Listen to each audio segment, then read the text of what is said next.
Don't miss the awesome Naruto stories my sister creates. Her last channel was hacked, so to stay in the loop, please subscribe to her new channel. It would mean a lot to her, and you won't regret it.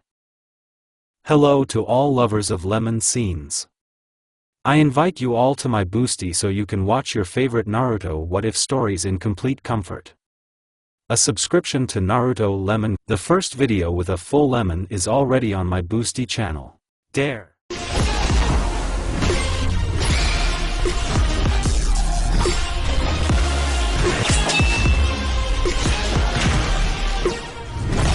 Usually no one visited this gloomy house of sorrow unless absolutely necessary.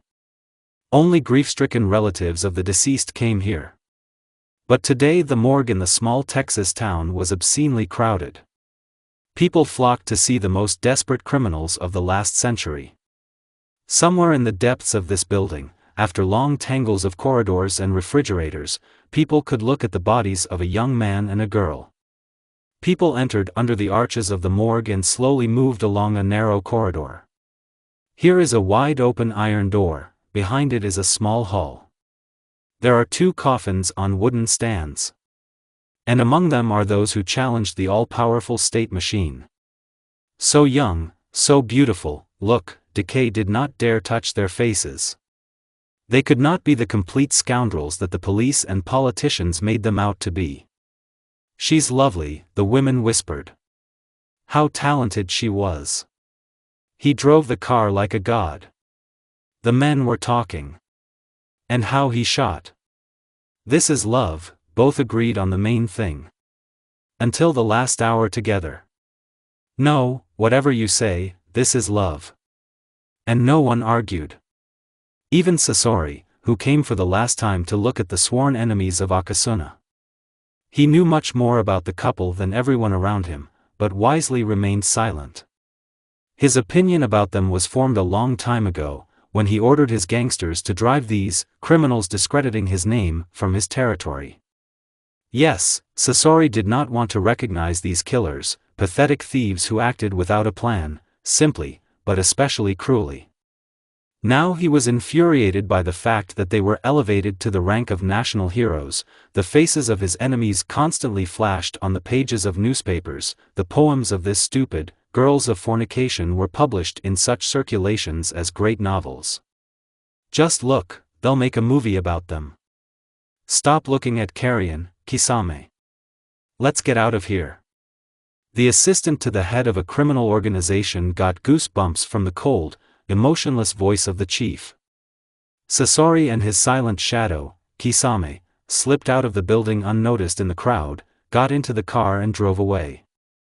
A director with a camera was scurrying around near the entrance, filming people who came to see the criminals before they were swallowed up by the earth forever. 2 coffees, scrambled eggs and a couple of toasts.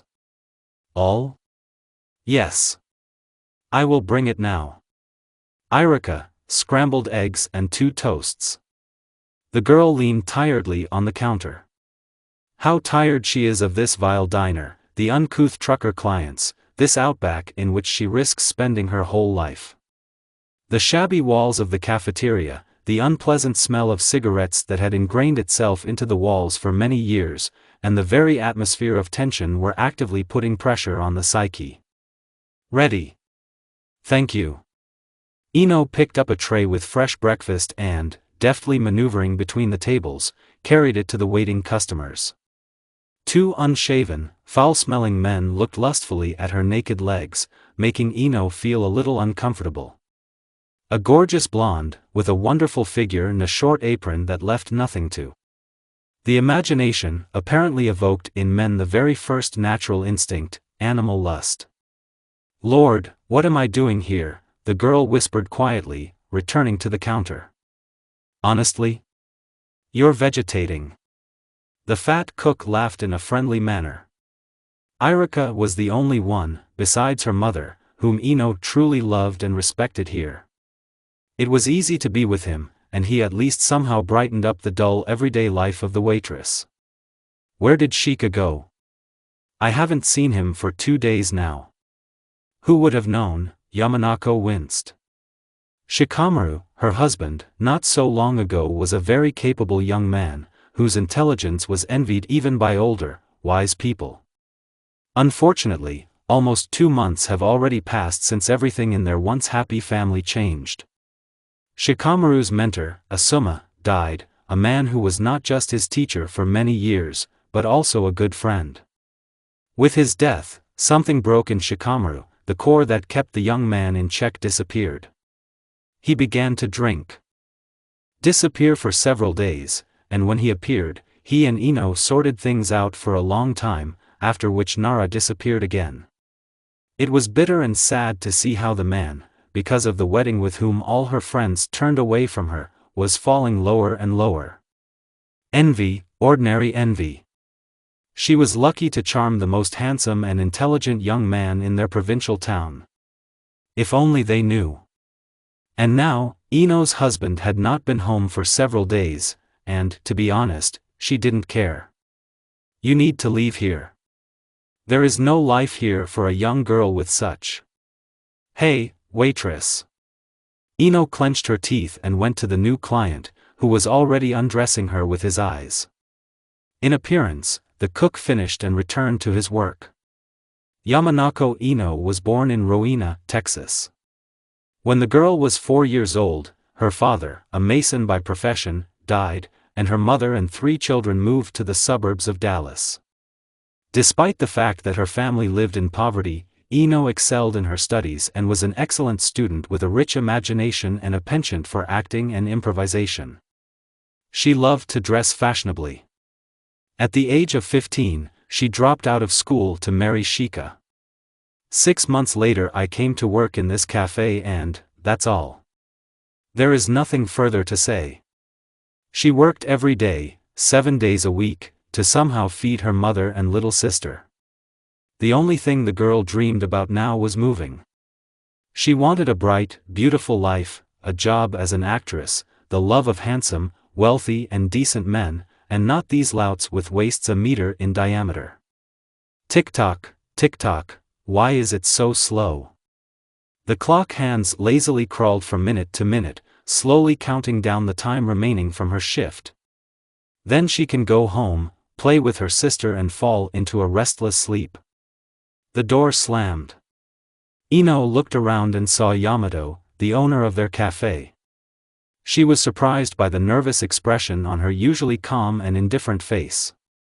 The man made several circles around the room, reprimanded Irika for poorly cooked meat and left, slamming the door to his office. What's wrong with him? He fried meat himself like this while I was working here as a waiter, then you came, he began to teach me how to cook and the cutlets were always fried.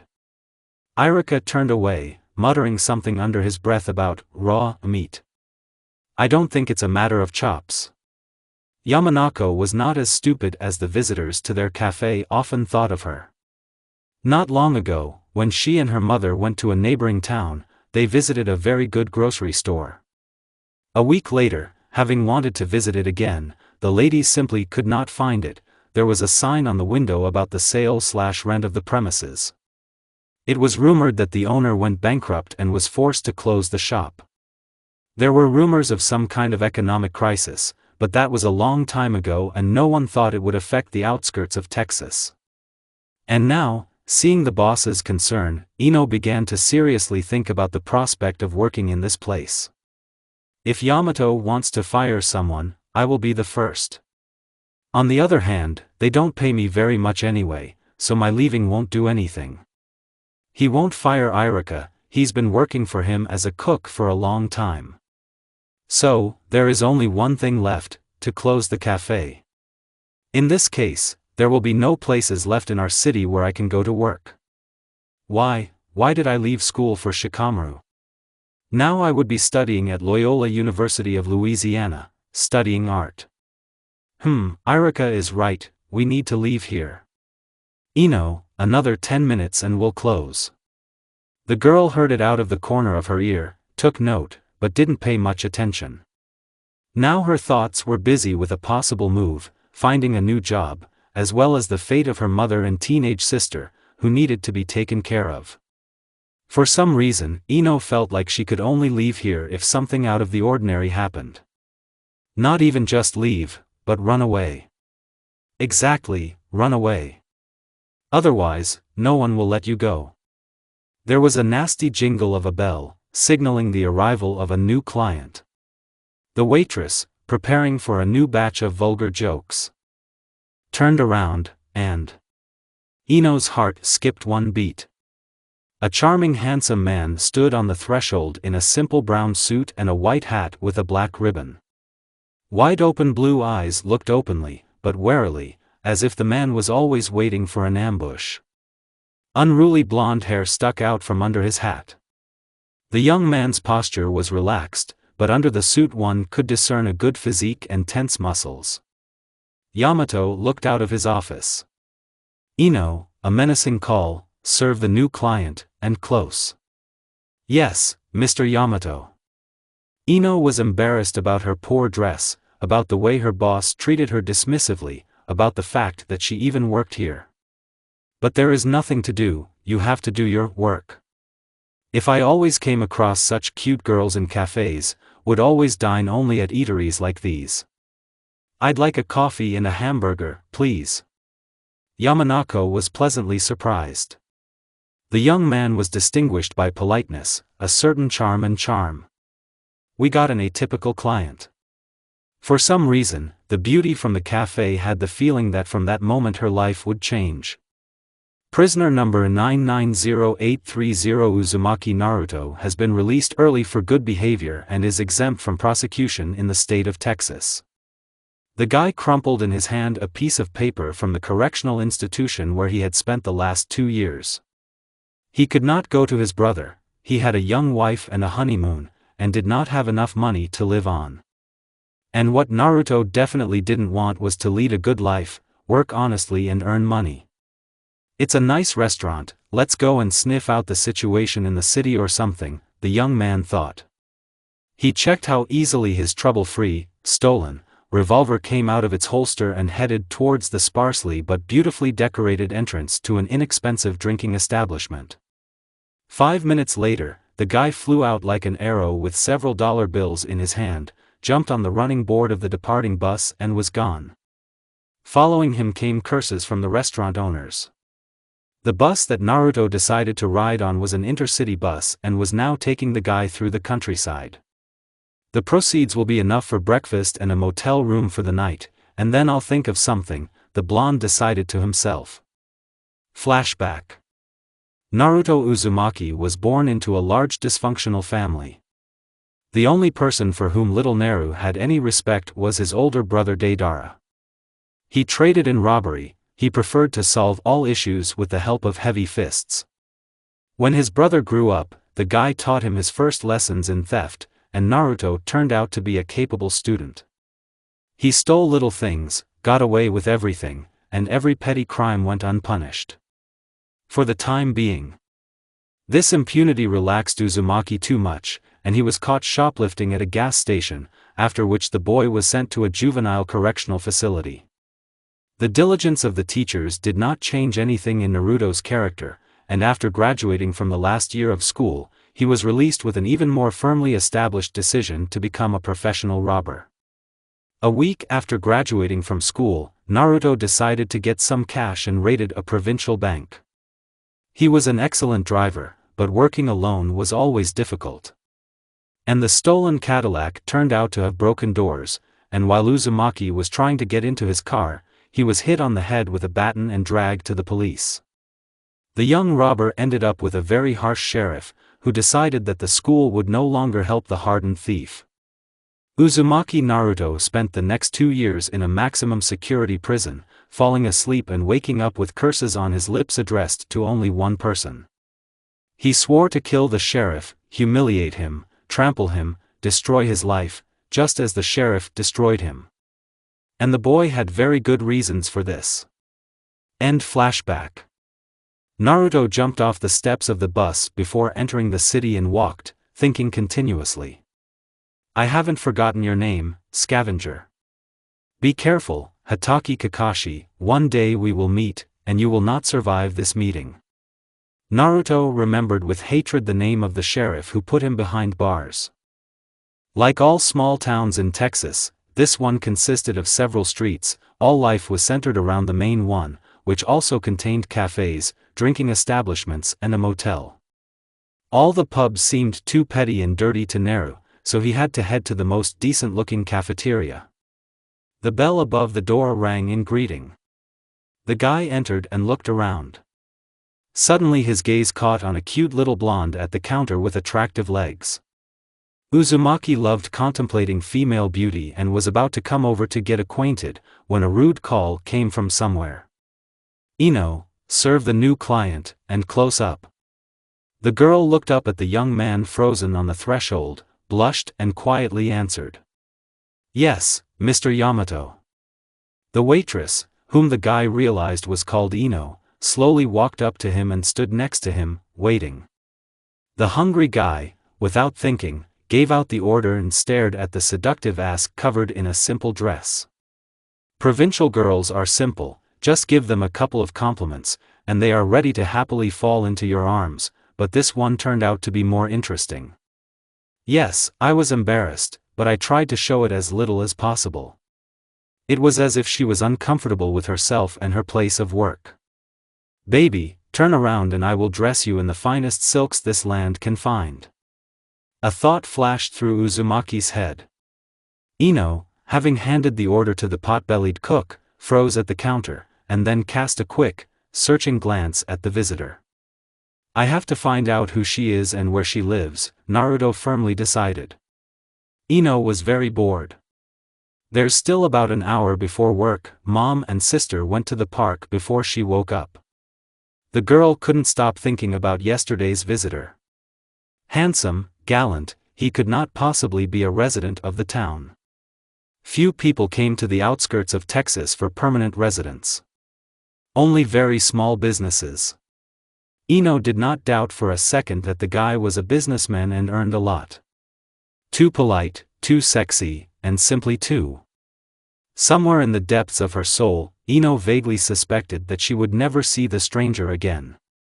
The clock hands showed 20 minutes to 9, which means it was time to get ready. With great reluctance, the girl got out of bed. The thin sheet slipped off her chiseled figure. Even Aphrodite could envy such a body. Not a drop of fat on her sunken tummy, small semicircular breasts, plump hips, long legs, looking at which all men lost their heads. The girl's face was bright and without paint. She didn't need makeup to highlight her beauty. Ino looked out the window, half covered with curtains. The street next to the house was empty. The small shack of the Yamanako family stood at a distance from the residential areas. Glancing over her mother's car, the young waitress noticed a hat floating in the air behind it. The man himself was not visible behind the car. "I've already seen this hat with a black ribbon somewhere," Ino thought. "Hey, you! What are you doing next to my mother's car?"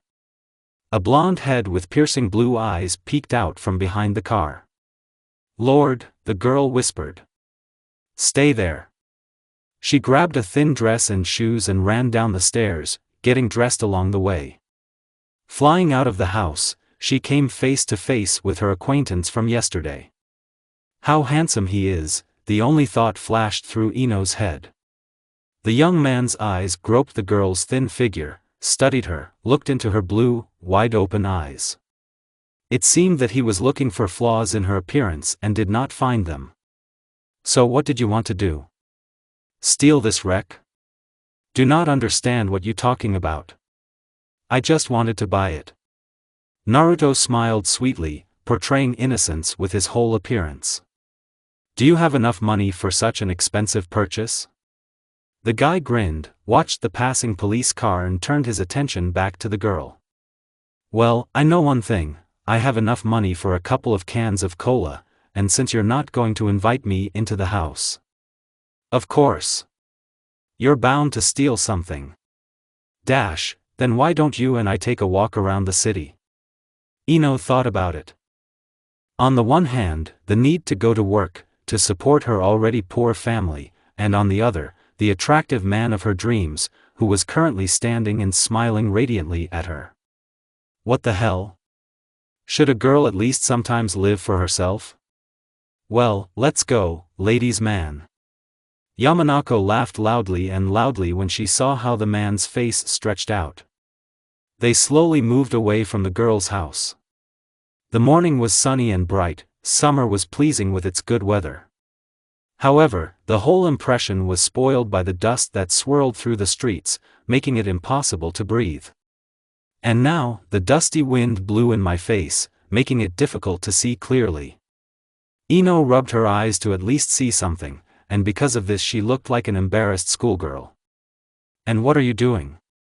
Well, besides stealing cars, the girl liked to tease the young man. To be honest, I was just looking for a job. Naruto was somewhat uncomfortable talking about this topic.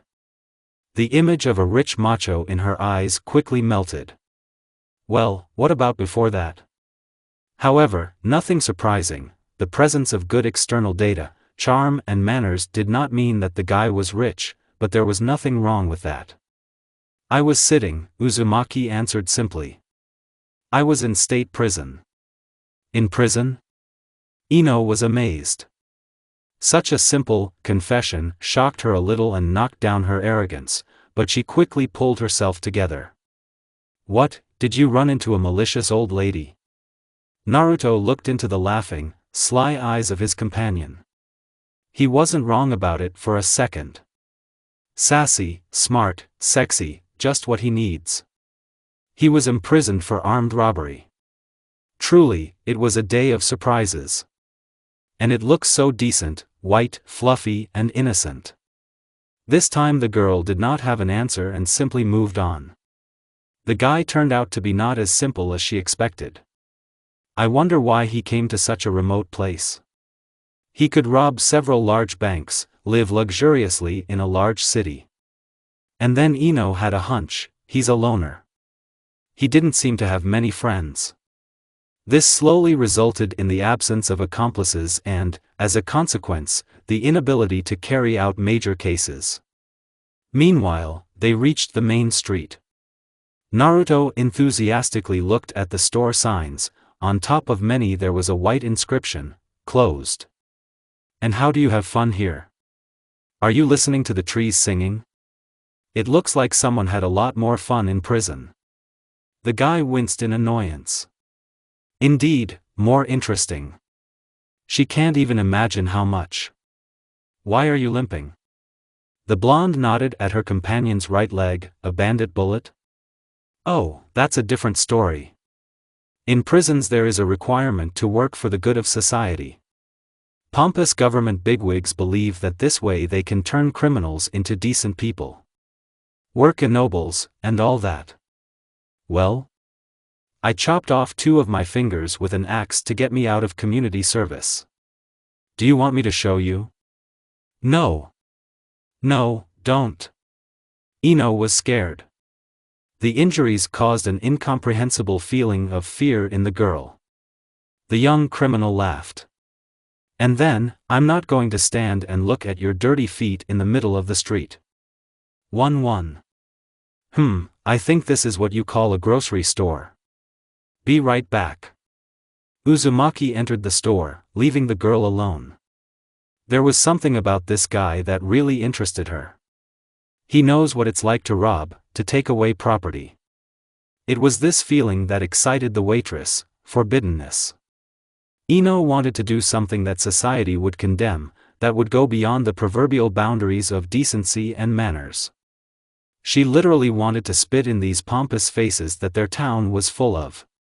And here is the promised cola. Naruto sipped the cool drink greedily. This year the summer was indeed very hot. The town couldn't be worse. I wonder why she hasn't left here yet. The young man thought.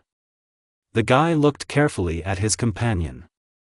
She had thin, beautiful hands, they must have been strong. Under the velvety skin one could discern the muscles pumped up while carrying heavy trays. If trained, Ino could easily hold a pistol. Or even a shotgun. The Uzumaki's gaze slid lower, to the wrists, then to the fingers, and froze on a thin, cheap wedding ring. She is married? Naruto couldn't believe his eyes. Where is your guard with a revolver? Which guard? Ino looked surprised. Well, a husband must protect his wife, especially such a beautiful one, from the advances of any suspicious persons. From you, or what? The girl grinned. Don't worry, you won't be shot through with buckshot anytime soon. Explain? There was misunderstanding in the blonde's eyes. My husband is out of town, relax. She was disgusted to remember this drunkard who raised his hand to her. When will he get delirium tremens? But you don't have to tell everyone you meet about it. You never know, maybe Yamanako will be able to start a new romance on the side. How did you feel? Where? In prison? Oh, you're better off not knowing.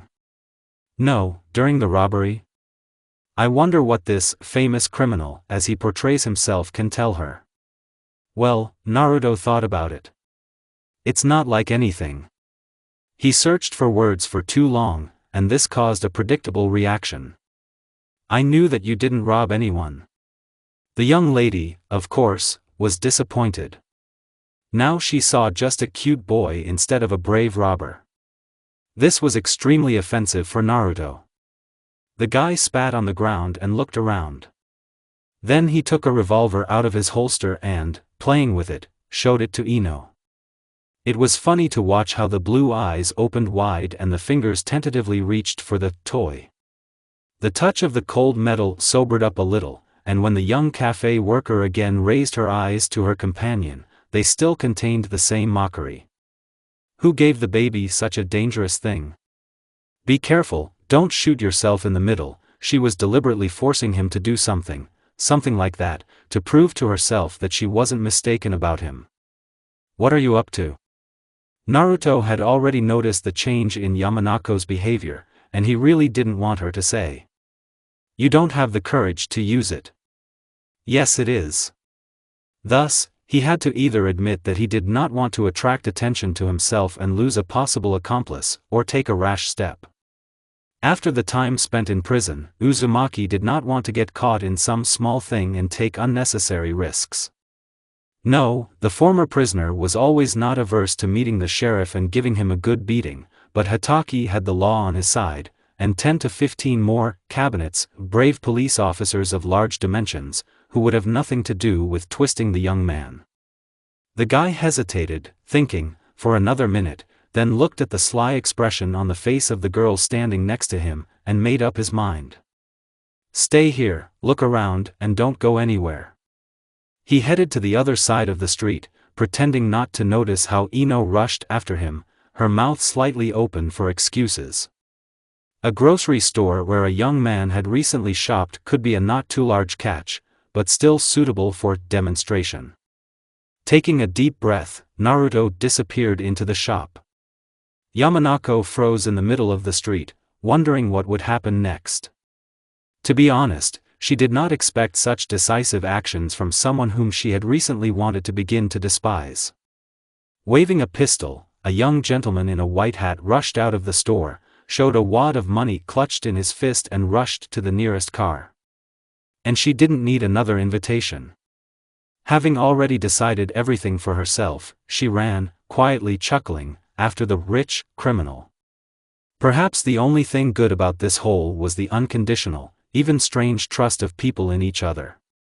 A person could leave the house without locking the door and be sure that he would not be robbed. Therefore, when Naruto opened the door of the Ford parked behind the store without any problems, it surprised no one. There were few people around, and those who left the house to do their own business did not pay any attention to the strange but beautiful couple. Ino got behind the wheel, and the blonde opened the hood of the car and began to quickly turn the handle that started the car. What's your name? The girl asked quietly. Naruto. My name is Uzumaki Naruto. And you? Yamanako Ino. He slammed the lid, quickly got into the car, the waitress squeezed the gas, and now the old Ford was leaving the city towards the countryside. Well, here we are. They flew along a broken rural road. During all this time, no one said a word. The fun, initially caused by adrenaline, faded, and the silence frozen in the car began to become tense. Why did you come to my house? A showdown was not part of Naruto's plans, but there was nothing to do, they had better figure everything out now. Having driven into the forest, the girl stopped in a clearing, got out of the car and walked away. Sighing, the guy followed her. I just liked the waitress from the cafe. Intense, heavy gaze of blue eyes. Are you the same as them? Do you need this? Ino poked herself in the chest with a finger. Looking for some fun for one night? No. You misunderstood me. I didn't like the beautiful shell, but the clever content. Why do you need me? You are not like everyone else, author's note. Well, that's it. Snot, tears, drool began to flow, straight face. You're worth a lot more than you are now, you know that. You can find lovers or friends anywhere, but they don't care who you are. And I don't care. That's why you came with me. We're very similar. And how did you understand this in just 2 meetings? Ignoring Yamanako's question, Naruto continued. You're more than just a waitress. You want a lot more than you have now. You want wealth, luxury, respect, and love. Am I right? Right? We could rush farther from here, plunder and spread terror. Please understand, together we are greater than alone. Ino stood, looking at the ground and sometimes flinching when the guy raised his voice, as if he wanted to shout to her. He pressed with iron arguments, saw right through her, and for the first time she had nothing to answer. Naruto approached, shouting words directly into the girl's face. Yamanako brushed him off like an annoying fly. He was right, of course, but still the girl was left in doubt. Well, when did you find out? It's time to move from silent defense to action. At least somehow. When? As soon as I saw you. I have to admit, that was the longest speech Naruto has ever given. For ordinary life he used short expressions. His father taught him to speak in short phrases a long time ago. He then also said something about the fact that the human brain better perceives short, chopped phrases as orders. Many years have passed since then, but the habit remains. It should be noted that the habit is not so bad. But now he needs to persuade Ino to go with him, to gain her trust. The usual style of communication will not help here, he will have to talk. Maybe over time she will get used to this way of talking. If, of course, you agree. Why did you choose me? The young lady asked after a moment of thought. Because you are the most beautiful girl in Texas. The gloomy expression disappeared from the young man's face, now he was smiling openly, and a sparkle appeared in his eyes again. This shine reminded the waitress of the shine of blue topazes that she and her mother had seen in the window of a jewelry store. Flashback. When Yamanako was still a little girl, her mother often took her to the market. After all the shopping was done, the ladies liked to stroll through the wealthy quarter of their city, where there were 2 or 3 jewelry stores. One day a girl saw a very beautiful set, a necklace and a ring with blue stones. When asked what kind of stones these were, my mother answered without hesitation. These are blue topazes, one of the types of blue precious stones. Aquamarine and turquoise are also blue. How do you know this, mommy? The woman just smiled mysteriously. As an adult, Ino often recalled this moment and began to understand that her mother very often stopped at this store to study this particular set. I remember that then the girl promised herself that she would grow up, earn a lot of money and would definitely buy her beloved mother a piece of jewelry with blue topaz. End of flashback. If I can make money with him, then it's worth a try, Ino thought. I agree. Author's note, to go with you to the ends of the world. She threw herself into the arms of her beloved, he took her in his arms and they went off to admire the sunset together. But, you don't hope that I will become your lover? Naruto said this in a serious tone, and in his posture the same tension as yesterday in the cafe appeared again. For a couple of seconds the young waitress stood there, frozen. Then her face took on a somewhat caustic expression. God. God, God. So it turns out that you are impotent? At this point, Ino laughed out loud. How can I explain to her that it's not about health at all, but that I'm not attracted to the process itself? The Uzumaki thought deeply. Although, let him think that he is impotent. It's easier. Don't shout about it at every corner. I still want to enjoy the attention of women. Laughing, the couple returned to the car. She didn't like this place. It was too much reminiscent of the establishment where the girl worked just yesterday. It was the same old, shabby, reeking of the smell of cigarettes and beer. Ino remembered a saying that she liked as a child: blown, spat, fell apart, and giggled quietly. Mom told her that such premises do not exist. And I didn't want to imagine what was being cooked there at all. Naruto sat across from him, occasionally sipping coffee from his mug. A thoughtful gaze slid over the dirty tables, a couple of the same clients, and finally froze on the local waitress. She was a short, slightly plump young girl with fiery red hair and glasses with thick, black frames. She had her bangs combed behind her ear and her hair pulled back into a high ponytail on top of her head. Just like Yamanako. Can you change your hairstyle somehow? I don't like it. Uzumaki didn't want his partner to look like waitresses from roadside cafes. Even though she was just like that not long ago, now she is no longer a servant, but his brave friend? Accomplice? Assistant? No, let there be an accomplice. The girl raised her eyes from her mug in surprise, but obediently took off her hairpins and hairpins, loosening her blonde hair and lowering her bangs over her eyes. So?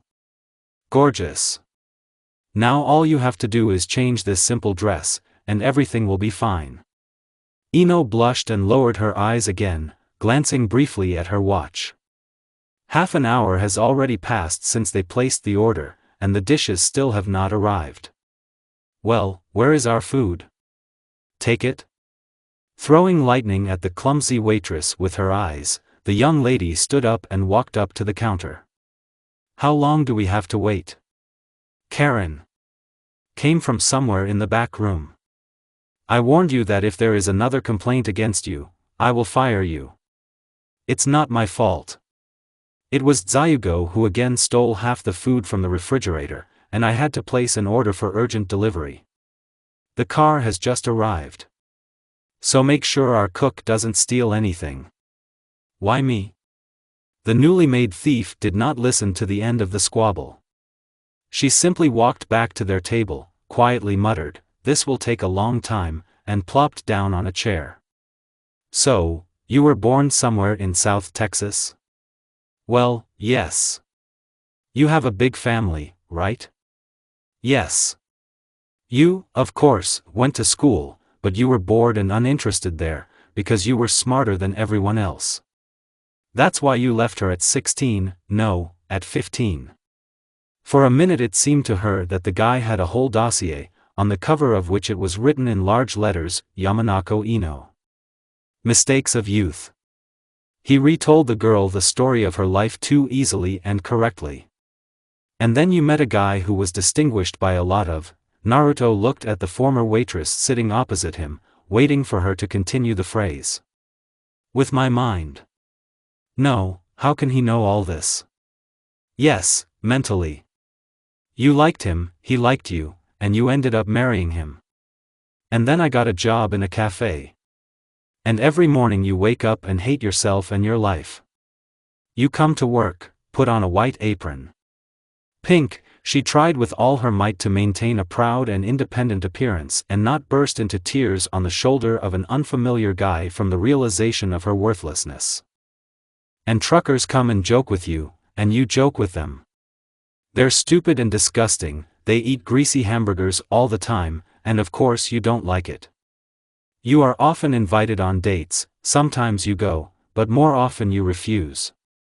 And all they want is to crawl under your apron. And then you go home, dreaming of escape.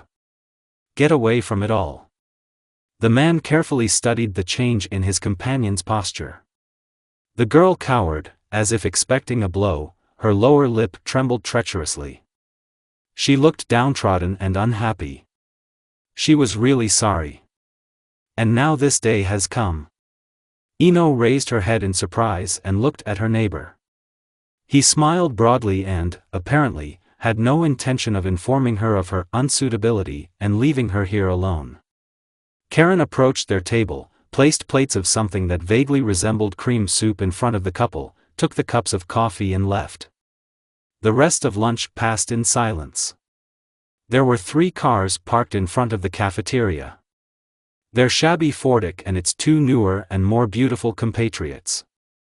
Naruto got out first and went straight to the newer cars while Ino walked over to the one that belonged to them. Hey, it's not ours. The girl had already opened the hood and was about to start winding the mechanism when she noticed that her friend was not nearby. Now ours, it's time to wean a decent girl from her manners and bring her up to date. But we arrived in this one, the former waitress pointed her finger at the dark brown hood. But that doesn't mean we'll drive away in it. Uzumaki smiled broadly and got into the car. Looking around uncertainly, Yamanako joined her bolder and more confident companion. It was a new Ford model with a convertible roof and no winding mechanism. A more expensive, convenient and easy-to-handle thing. The engine, started by a special toggle switch, purred softly, and the car rushed the couple away from the old cafe. Ino opened her eyes with difficulty. Looking around, she realized that she was lying on an old mattress in an empty room with shabby walls. There was a double door in the corner, one door decorated with pieces of broken glass. She remembered yesterday evening rather vaguely. They stole a car, drove for a long time through the countryside, past fields, past 2 small villages. Then the blonde seemed to doze off, and woke up here. Standing up with difficulty, Yamanako finally discovered the absence of her new friend. Naruto. The former waitress called quietly. She felt a little scared. Had he really given up? Naruto. Hey, baby, I'm here. A head with tousled hair appeared in the doorway. Ugh, the girl breathed out with relief. Where have you been? I slept next to the car. Indeed, now the young man looked more rumpled than his companion. She could only marvel at the young man's decency. Although, if he slept with her, Ino wouldn't mind. Well, these apartments, of course, don't shine. This house is abandoned and located in open space. Uzumaki stepped aside to let his accomplice through. It's just that if we're being chased, I want to shoot first. Looking down, the young lady noticed a revolver in the chief's hand. Naruto nodded at the bottles lined up. Stretching his hand forward and closing his eyes, the guy fired 6 shots in a row. 5 broken bottles out of 6. Yes, you're good, I understand. Ino smiled with some condescension. I'm not good, I'm the best. And also modest. The old house was located on a hill, had 2 floors, partially broken windows and an extremely poor appearance. But behind there was a small garden, where the couple went. It, too, was neglected to an extreme degree, unkempt bushes, overgrown flower beds, a rickety fence. The picture was completed by a lonely oak tree, on the branch of which hung a wheel on a rope, a favorite pastime for children, simpler and more convenient than a swing. Naruto placed the revolver from his second holster into the graceful lady's hand. Do you see that tire? Make her spin. The young man hugged the blonde, stretching out her hand and showing her how to hold the weapon and aim correctly. To be honest, she didn't care what he showed there. Now Ino was only thinking about the proximity of a young, strong and insanely sexy body. Of course, the owner of this beauty could not claim to be the first in her bed. When yesterday in a cafe the young man retold the story of her life, he was not mistaken. The beautiful cafe worker was often invited on dates, and although she was married, Yamanako sometimes accepted the invitations. If the applicant seemed interesting to her, The wife had not been sexually active with her husband for a long time, and they rarely saw each other. The lack of any hobby was very pressing, so the girl now only wanted to turn around and pounce on the object of her erotic desire. Ino. Are you even listening to me or not? The young man was indignant. There was nothing to do, the girl had to distract herself from her thoughts. Taking a fighting stance, the young miss fired. The revolver spat fire and started smoking, which pretty much frightened the new owner. Of course she missed. Naruto frowned. Let's do it again. He slightly held his trembling hand, which was frantically clutching the weapon. The girl exhaled, calmed down and took aim. The shot rang out again. The wheel spun on the rope. The blonde laughed gleefully, picked Ino up and spun him around the yard. Cough, cough. The fun disappeared instantly. The criminals froze with their pistols raised, their muzzles looking at an elderly man in a wide hat and a luxurious beard. He looked a little scared. No, don't shoot, please. Continue. The blonde-haired waitress looked behind the farmer, onto the road, to see a car packed to the brim, containing a woman with an exhausted face and a small child on her lap, and a black man wearing the same straw hat as the man standing in front of them. Naruto, put your weapon down. They're harmless, she whispered quietly. Meanwhile, the bearded man continued. This house was mine. Now it's gone, unfortunately. He looked at the wreck with a pained gaze. The bank took him for debts. Yes sir, that's life. We were evicted, and now they are the bosses here. The former owner of the house pointed to a sign next to the house on which was printed in large print, property of Rostley Bank. How sad. That's right, ma'am, he nodded at the black man, we worked tirelessly on these hills, and now everything has been taken away from us. So you can continue, this is the last time I looked here. A shot rang out. And then another one. With particular ferocity, the young man fired bullet after bullet at the bank sign. Stopping shooting and catching his breath a little, he handed the pistol to the farmer. The gray-haired man took aim and fired at the sign. Then he thought and motioned to the black man, who, up close, turned out to be as old as his friend. Taking aim again, the owner of the site broke the window with a shot, setting an example. And, having reloaded, he gave the revolver to an assistant, who broke the remaining windows. The men looked at each other with wide smiles. Thank you very much, said their new acquaintance, turned around and walked towards the car. I am Naruto Uzumaki, and this is Yamanako Ino. We rob banks. Ino's eyes widened. How can you just talk about this to the first person you meet? The farmer turned around and answered with a smile. Then rob these bastards on our behalf. Don't worry about anything, it's simple. How to take candy from a child. Apparently you never tried to do this, the girl answered. Naruto gave a fake laugh. Trying to look calm and confident, he still could not hide his excitement. The money he had stolen was long gone, and now there was more to be stolen. It was decided that Ino would remain behind the wheel and her accomplice would do everything himself. All that was required of her was the ability to react quickly and step on the gas. Well, just be ready. To everything, the guy swallowed loudly, betraying his fear. He didn't want to end up in prison again. But even more, he didn't want to look up at the sheriff and realize that he had won again. The girl was surprisingly calm, confident and collected. Yamanako herself could not explain her condition. She just knew that in any case they would be able to get away with it and therefore did not share the Uzumaki's fears. When a town came into view ahead, Ino headed there to find their target. The car creaked to a stop at the bank they needed. Without turning off the engine, Ino looked at her neighbor. He was sitting, clenching and unclenching his fists, trying to decide on another robbery. The young man did not recognize himself. He usually did all his business quietly and quickly and never felt fear. Now all his muscles and nerves were tense to the limit, and his intuition sounded the alarm of danger with a hammer. "Well, what are you waiting for?" The innocent teasing of his new assistant also began to infuriate him. He was infuriated by the calmness and cheerful confidence with which those cold blue eyes looked at him.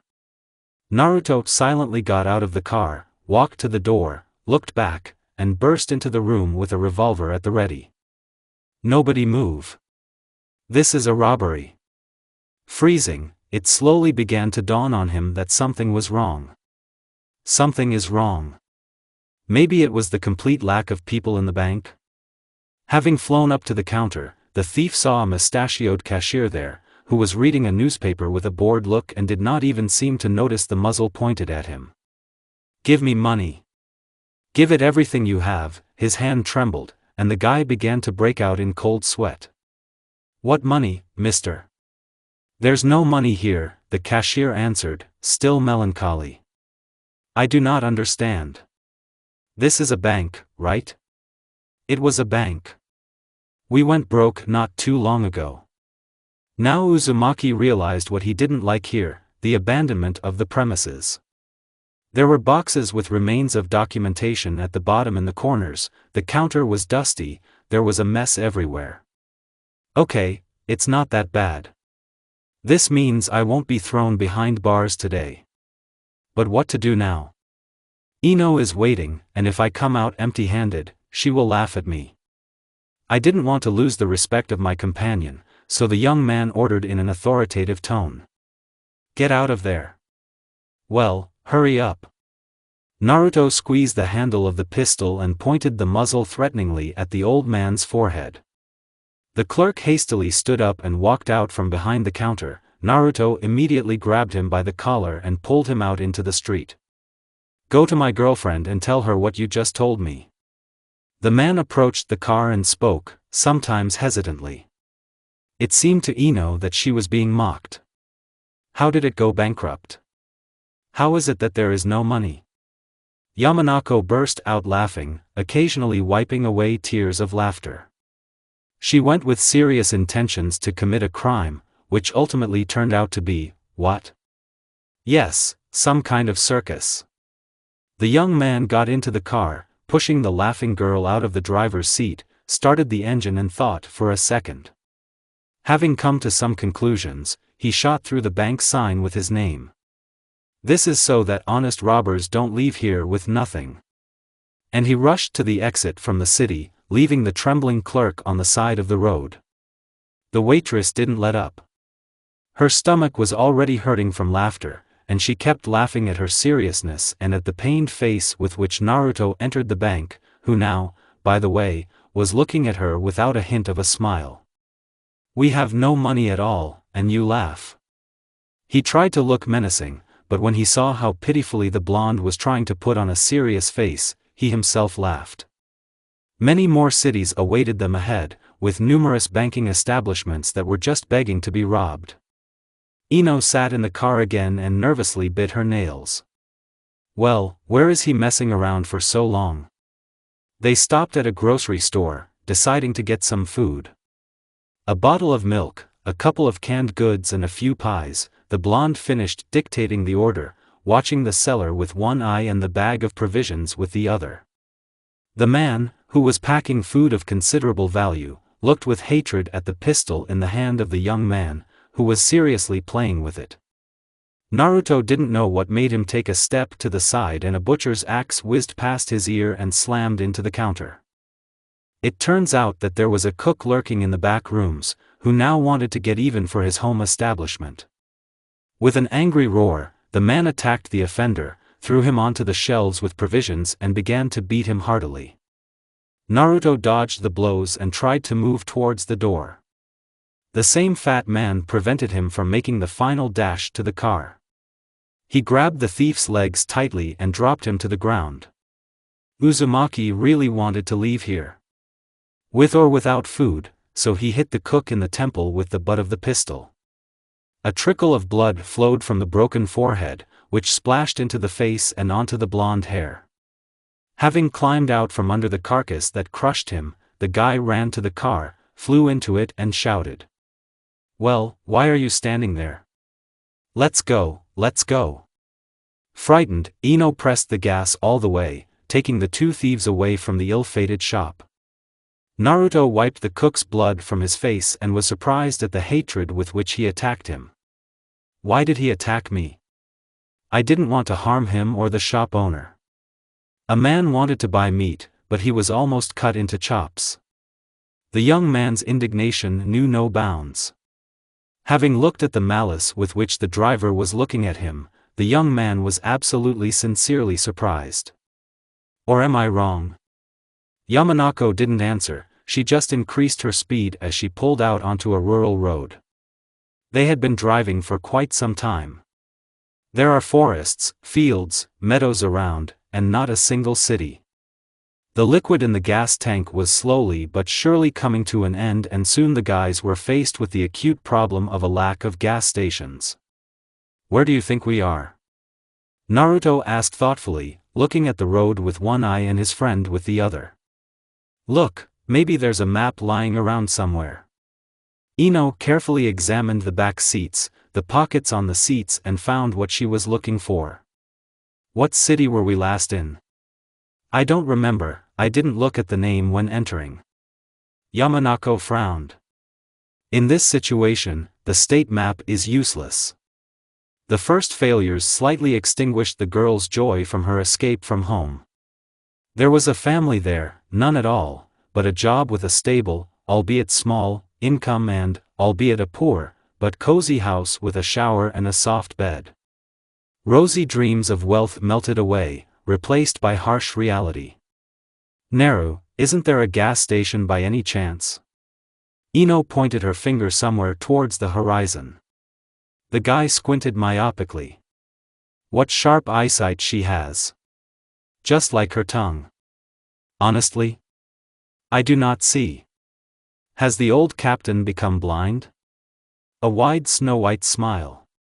The young man also smiled, just a little, at the corners of his lips.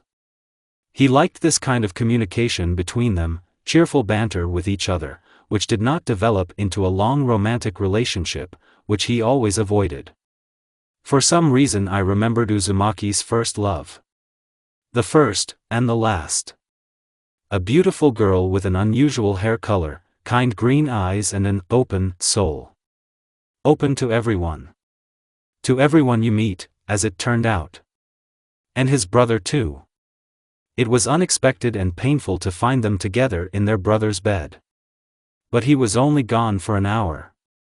And then he became seriously angry with his brother Naru. True, only a little time passed, and he forgave him. Why? Probably out of sympathy. After all, Day was determined to get married. On his first girlfriend. On Sakura. The place where they stayed was almost destroyed. A couple of old gas stations and a small house with a crooked roof and windows in which many generations of spiders live. And on the porch of the house there is a gloomy brunette in shabby pants and an oversized t-shirt. Looking at the approaching car with the greatest contempt, he stood up with a sigh and walked to the driver's window. Refueling or repair?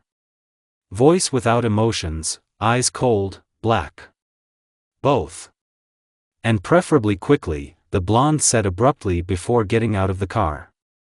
Ino looked with interest at the man rummaging through the inside of their car. There was something unusual about him, probably. Looking at the blonde man smoking nearby. The girl came to the conclusion that these two had nothing in common. Well, except perhaps for beauty. In the end, if Naru does not want to show a carnivorous interest in her, then it will be possible to seduce this sullen mechanic. Done, the man summed up, wiping his hands with a greasy rag. Dirt in the pump prevented the engine from working normally. I knocked her out. Ma'am, do you need anything else? Uzumaki didn't like this guy. Strange, unfriendly, and he looks at his partner in a bad way. Naruto, why are you jealous of everyone? He himself refused when they offered it, so why be indignant now? Stop looking at Ino's chest. He's definitely a pervert, a quiet grin that the guy managed to quickly hide behind his hand with a cigarette. "You're not stupid. And you're good with cars, right?" The blonde was flirting with all her might with a random acquaintance. "Yes, you can say that. Do you know what kind of car this is?" Yamanako folded her hands on the steering wheel and rested her head on them. "Ford Coupe, 4 cylinders." Wrong. The head of their small gang approached the guy from behind and casually leaned against the speaker. He already managed to understand what his assistant was trying to achieve. "This is a stolen Ford Coupe." Squinting slightly, the brunette waited for what would happen next. "Are you scared?" It seems so. The recent waitress had already managed to get used to the role of a dangerous criminal and was now setting up a net, preparing to catch the careless fish. "Yes, Ino, he is afraid to do rash things. It's a shame, otherwise he could have joined us. Do you even know how to drive?" But of course, the gas station worker retreated to his place on the steps, threw a rag there and turned back to the guests. "Guy, what's your name?" "Uchiha. Sasuke Uchiha. I am Yamanako Ino." "And this," the girl nodded at the blonde man who sat down next to her, "Uzumaki Naruto. We're robbing banks, and, maybe you'd like to join us?"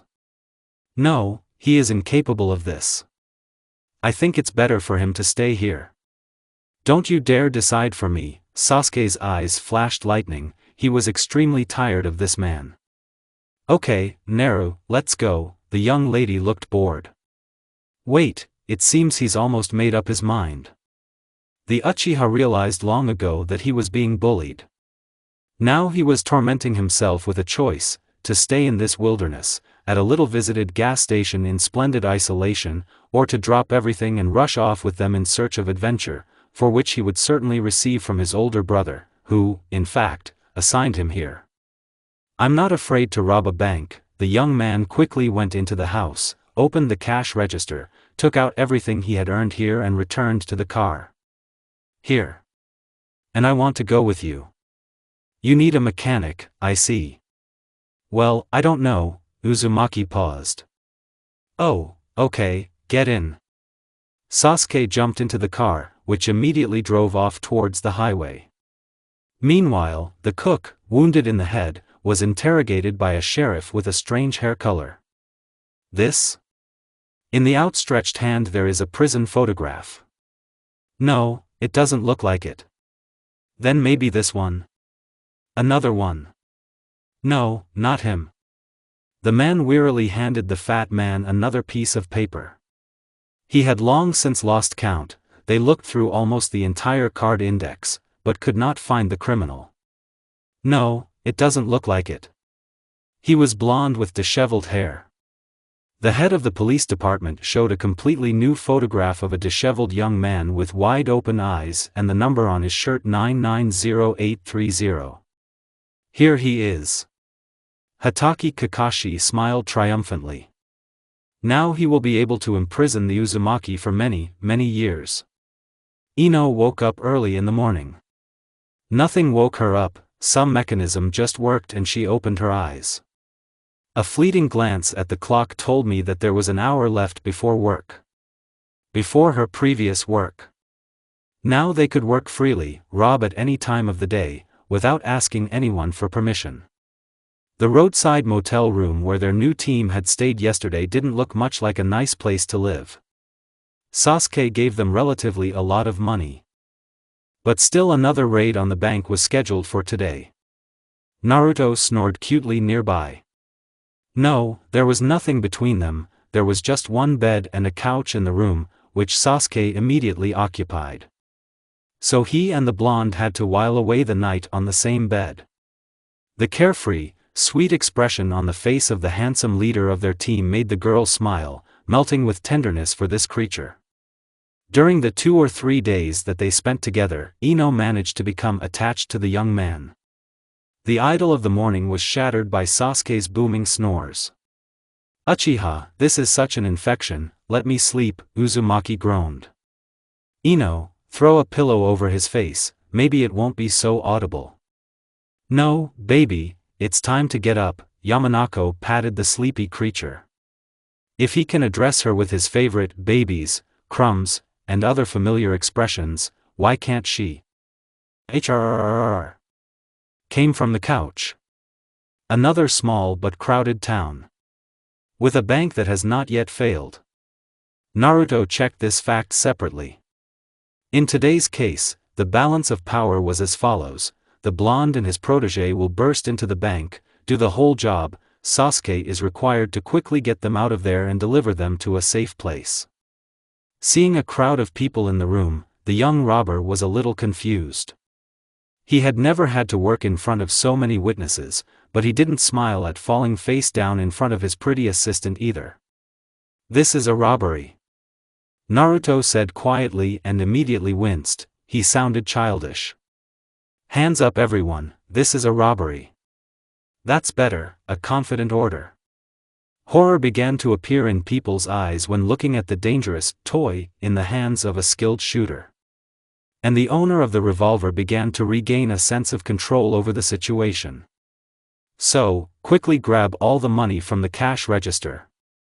Ino instantly got her bearings and headed to the service window. The clerk, with some doom, began to rake out new and not-so bills and dump them into a bag, helpfully set up by the girl. The lady standing nearby, heavily made up and strongly scented with an incredible amount of perfume, looked with contempt at the couple of thieves, however, did not decide to be indignant. She was wearing a good and expensive piece of gold, which she did not want to part with. But Uzumaki thought that all these decorations would look much better on Ino. Hey, you!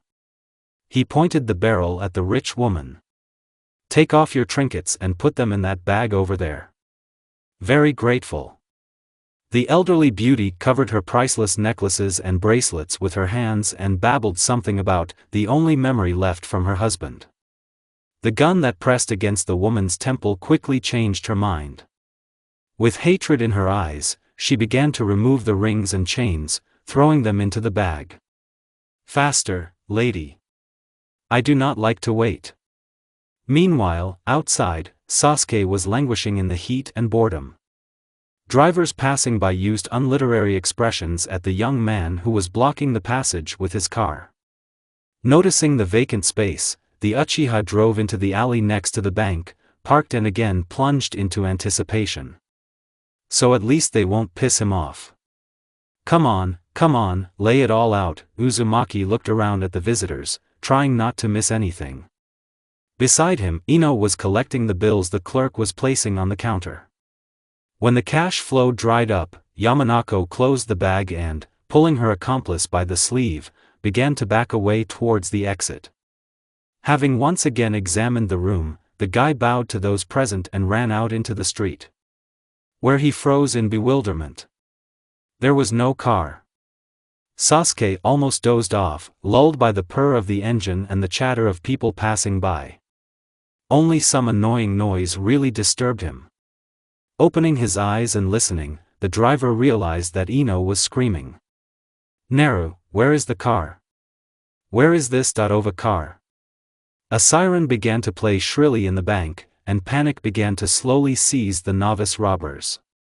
The blonde, looking around in confusion, noticed with his peripheral vision some movement in the alley. Sasuke was trying to leave quickly, there. But the cars were standing too close to each other, and now Sasuke's brilliant driving skills could lead them into a very unpleasant situation. The Ford hit the body of the car in front and did not want to drive out carefully. Flying up to the transport, Naruto yelled. Why did you park, idiot? Ino, already sitting in the back seat, looked around hauntedly, clutching a bag with valuable and necessary loot. The Uchiha finally crashed the Chrysler, which was very poorly parked in front of him, and drove onto the road. At that same second, the clerk, who had just so kindly raked in all the bank's daily proceeds, ran out of the bank. Someone stop them.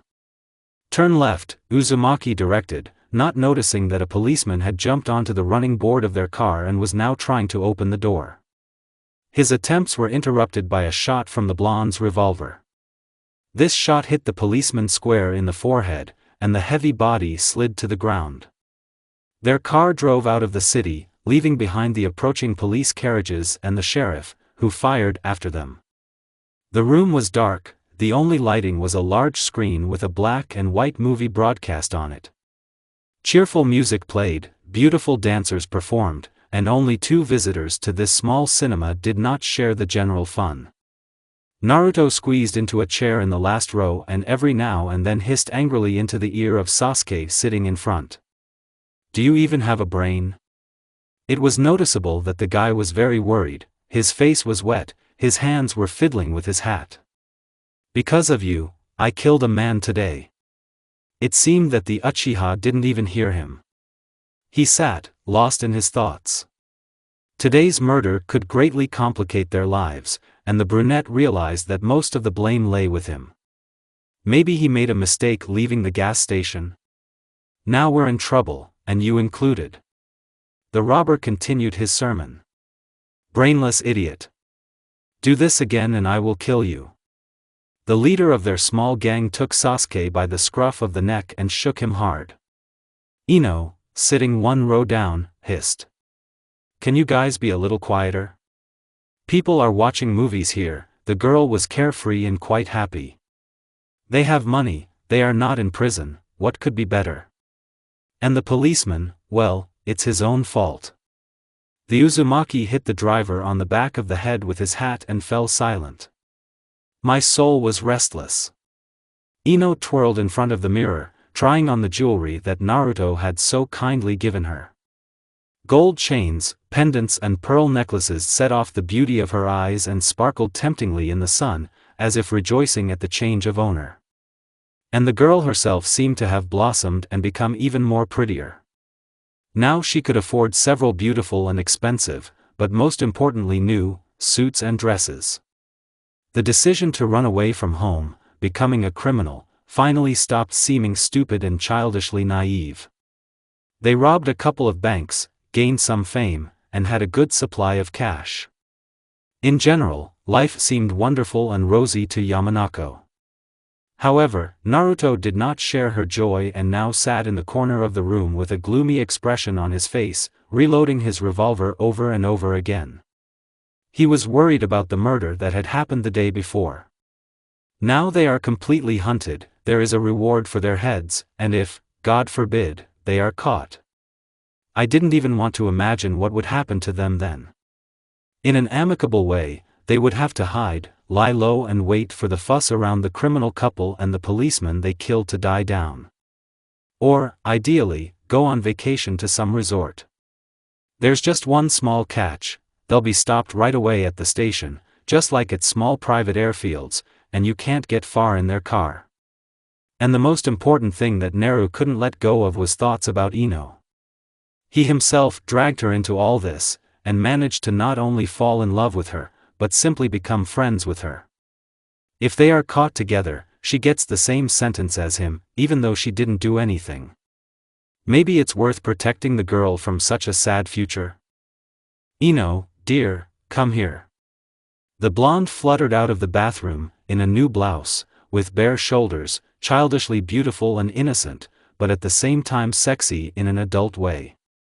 Naruto couldn't help but fall in love with his beautiful assistant.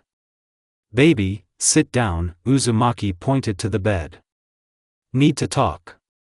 "Sit down." The young man's face was extremely sad, although he tried to hide it. Be that as it may, if she wants to leave him now, he has no right to blame her. "Today we killed a man, and they saw us," the young criminal began his speech. "They don't know you, but they know who I am. And they will persecute everyone who is with me. What can I say, things are lousy with us. For me there is no turning back, but for you there is still. So, just tell me and I'll send you back right away, on the first bus. You are too precious to me." Naruto walked around the room, trying to calm down his nervous trembling. And Yamanako looked at him with incomprehension, trying to understand, is he making such a bad joke or does he really want to drive her away? After such a brilliant success, he wants to drive her back into that mousetrap in which, in his own words, she eked out a miserable existence. Well, no, if he decides to do such an act, then she will leave only through force. No, the girl's answer sounded quiet and unintelligible. What? No, I said. Ino shook her head, clutching her fingers into the bed. But I'm not that rich, and you can get any rich man if you want. Now the young man was waving a pistol, trying to prove to her that it would really be better this way. But I don't want a rich man. These words and the tears on the girl's face hit Naruto like a whip. He peered into the tear-stained face, looking for an explanation for her words. It looks like the guy was in vain to worry so much before the conversation. She still won't leave. For some reason, the realization of this fact brought some relief to Uzumaki, but he accepted the last attempt. We will not have a second of peace. Do you promise? Yamanako smiled widely through her tears, realizing that she had already won. The young man laughed, flew up to the bed and picked up his thin, feather-light accomplice in his arms and spun around the room. At that moment, he was immensely happy that he took her with him. Dropping Ino onto the bed, Naru landed next to her, covering her face with kisses. When he looked into his girlfriend's eyes for a second, the guy drowned in the beautiful blue eyes that looked at him with a small spark of laughter. His gaze crept lower, stopping at such alluring lips. Which he kissed, no longer realizing his actions. To say that Ino was surprised would be an understatement. Naruto's lips were soft, tender, and he smelled deliciously of mint. The girl felt that she was beginning to lose consciousness from one simple kiss. But as soon as she answered, the eyes of the man hanging over her cleared up, and an incomprehensible fear appeared in them. Just an animal fear that forced the young man to break away from his accomplice and jump back to the window in horror. Naru, a quiet voice from behind tore Uzumaki away from his advancing dark thoughts. He turned and looked at his flushed young lady, who was looking at him with incomprehension. The guy sighed, once, twice, and closed the shutters in the window. Then he returned to the bed and threw off all the bottles, sheets of paper and rags lying there, which clearly belonged to Sasuke. Then, carefully lifting the girl, he threw the blanket over the corner of the bed. The young man lay down next to Ino, kissing her again and receiving great pleasure from it. But still, something haunted him. Some kind of subconscious anxiety. Yamanako took advantage of her boss's confusion, turned him over on his back and began to pull off his shirt. Revealing a pumped-up torso, with six-pack abs and a little light hair coming from the navel and hiding somewhere under the belt, the girl moaned quietly through tightly clenched teeth. Lord, what a beauty! This was probably her last sensible thought before she attacked the man lying under her. Naruto watched with some detachment as the girl kissed his shoulders, chest, stomach, and climbed her hands under the waistband of his pants. He didn't feel any lasting disgust, but he didn't get much pleasure either. Therefore, when Ino's fingers began to unfasten his belt, the guy simply threw her off him, turning over on his stomach and burying his nose in the pillow. His girlfriend was sitting next to him, disheveled and confused. She was shaking. She herself could not say from what, from physical tension, or from sexual tension, or simply from resentment and anger. He had everything that Yamanako needed so much, except for one thing, physical intimacy with him. When a hand fell on her shoulder, persistently pulling her down, the girl obeyed without thinking and collapsed with her back on the bed, next to Naruto, who looked at her with some sadness. At least I'm not a liar. Didn't I say that I'm not much of a lover? Ino nodded confusedly. She had already completely forgotten about that conversation, although only a few days had passed.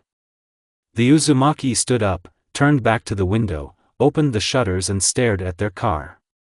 Looking back, he saw a slight offense on the girl's face, which instantly disappeared when she caught his gaze. The young lady smiled and shrugged, as if telling him that there was nothing wrong with it. For the second time, my heart felt much lighter. A beautiful car of an unknown make drove up to the house that Naruto, Ino and Sasuke were renting. They found this housing after their last robbery. A relatively large, comfortable house, surrounded by the same houses, a garage for a car. The garage doors were open, and inside stood a pretty beat-up Ford, which Sasuke was repairing. Naruto was sitting next to the garage, so he immediately noticed the car approaching. It only took him a couple of seconds to recognize who was driving. With loud cries of joy, the blonde jumped up from his chair and rushed towards the vehicle, from which a tall, handsome blonde had already climbed out. Having swooped down on the newcomer, Uzumaki began to hug him, alternating hugs with blows. "Brother, let me take a look at you." Finally, the man said cheerfully, easily pushing the young thief away from him and meticulously examining him. "Lost weight. Never got married, loser?" "It's none of your business, Day," the younger brother muttered quietly, pouting offendedly and giving his relative a friendly kick. Deidara screamed indignantly and began to beat Naruto again. A woman watched them from the car, while remaining in the shadows. Having finally sorted out the relationship, the brothers disengaged and, smiling cheerfully, began to examine each other. "And your belly, apparently, is due to too calm, family life?" Uzumaki's younger brother laughed. "Yes, Sakura spoils me." Here, in fact, Naruto remembered who his brother came with. With his young wife. Without much desire, the thief looked into the car, greeted his ex-girlfriend with a nod, and immediately hurried away and turned away. It was bad. He didn't want to see her here. The wound she left was still fresh. True, now he looked at her and did not understand what he could like about her. Her once luxurious, waist-length light brown hair was now cut very short, barely covering her ears. After numerous dye jobs at cheap hairdressers, her hairstyle acquired an incomprehensible, closer to cherry, hue. The mouth, slightly twisted in an eternal disgusted grimace, also ceased to decorate it. In general, from the former beauty she turned into the most ordinary housewife in an old-fashioned dress. "Where is that beauty about whom you wrote so touchingly in your letters?" Distracted Deidara from sad thoughts. "Yes, she's here." Naru was a little angry that his brother was talking too much about things that weren't relevant. "Ino. Come here, baby." The charming companion of the youngest son of the Uzumaki family looked out from the door of the house and, smiling shyly, ran out into the yard. Day looked at her appraisingly and then laughed. "So this is that Ino Yamanako, a wonderful thief and an extremely attractive girl?" "Yes, brother, I didn't disappoint in my expectations." The man gallantly kissed the embarrassed lady's hand, which was immediately rewarded with a destroying look from Sakura, who had already gotten out of the car. It was impossible to compare these two women, the difference was too great. Beautiful, well-groomed and stylishly dressed, Ino stood out against the background of Day's unattractive wife. Sasuke, whom Naruto had fished out from under the car and was now introducing to his older brother, joined the joyful meeting. "Why don't we take a photo? To remember the meeting?" Deidara suggested, winking cheerfully at his wife and leading Yamanako by the arm towards the house. "Did you steal our dad's old Kodak? By the way, Sasuke, if you want to take part too, put on your pants," Naruto said. The mechanic walked away, smiling contemptuously. "God bless you, Naru. This poor camera is older than you and me combined." "On vacation, Sakura and I got our own," the elder answered him, releasing his beautiful lady and taking out his camera. The dressed-up Uchiha gently pushed Sakura towards the car and stood in a heroic pose, hugging the woman with one arm and bending the other at the elbow to demonstrate his muscles. "Oh, don't take pictures of me, I look bad." The elder brother's wife began to wail, straightening her hair and dress. Day, smiling briefly, took a photo and whispered in his brother's ear. "Look, it's about to start. Did you take a photo of me?" Saku shouted, angrily stamping her foot, "I asked you not to take a picture. How could you not listen to me?" Her scream slowly turned into a pig squeal, and her husband quietly roared with laughter. Having long been accustomed to such hysterics, Uzumaki Sr. either laughed at his wife or simply ignored her. He had already regretted 3 times that he had married this quarrelsome, bitchy woman. There was nothing left in her for which she could be loved at all. Beauty? She disappeared within 2 months of family life. She never had a kind or gentle character, and she was a lousy cook. However, instead of divorce, the man chose to adapt to the prevailing conditions. In the end, constant screaming is not such a big price to pay for clean clothes and socks. And how she knew how to comb his mane. Unlike his younger brother, who cut his hair quite short, Day gave up this thankless task at the age of 15, and was now the owner of long blonde hair, to match Ino. He was a neat man, again, unlike his younger brother, and therefore always tried to look neat and clean, including his hairstyle. And here his faithful wife came to his aid. Ino, standing at a distance from all this noisy company, watched the screaming girl with some hostility. She didn't like her right away.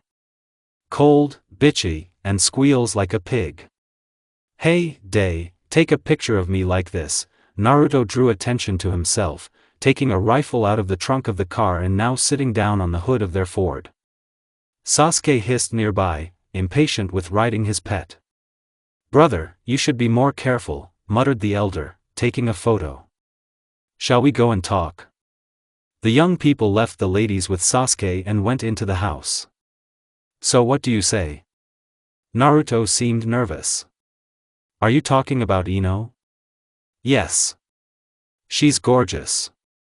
"Is she as good in bed as she looks?" Day smiled slyly. "Better," came the short answer. "You're not happy. Are you worried about that murder?" "But how?" "Brother, you were forced to." The younger Uzumaki fell onto the bed with a groan. "It doesn't give me peace. No, not the murder itself, but its possible consequences. I put us all at risk." "Her." Deidara, without answering anything, turned to the window. Sakura and Ino stood next to each other, carefully not looking at each other, while the Uchiha photographed them. There was an awkward pause in the room. "Well, what are we going to do, brother?" Naru finally breaking the silence. "How about a trip to Missouri? It seems they are not looking for you there yet. Let's find a small town and take a vacation." Only, Day took the pistol out of his brother's holster. "No tricks." "What are you doing?" "I don't want to go back to prison. I heard that you had troubles with your toes and with that talk." "Don't talk about that now," the former prisoner rudely interrupted the older man. "I'm glad you heard about it. But don't mention it to Ino." "She does not know?" The guy shook his head. "Well then fine. What did you use to cut it off with?" The owner of long hair nodded at his brother's legs. "With an axe, what else? But the most interesting thing is that I was released a week later. So I left there on crutches." Naruto smiled for the first time in the last 5 minutes. "Let's go, otherwise all the beautiful girls will be taken away." Laughing, the brothers returned to the yard. Monotonous, dull landscape. But this may seem so only at first glance. Can these fields be called boring? Vast expanses of land, sown with wheat, barley, and sometimes sunflowers, are surrounded by rare groves of tall trees, which at least protect the crop from the local merciless winds.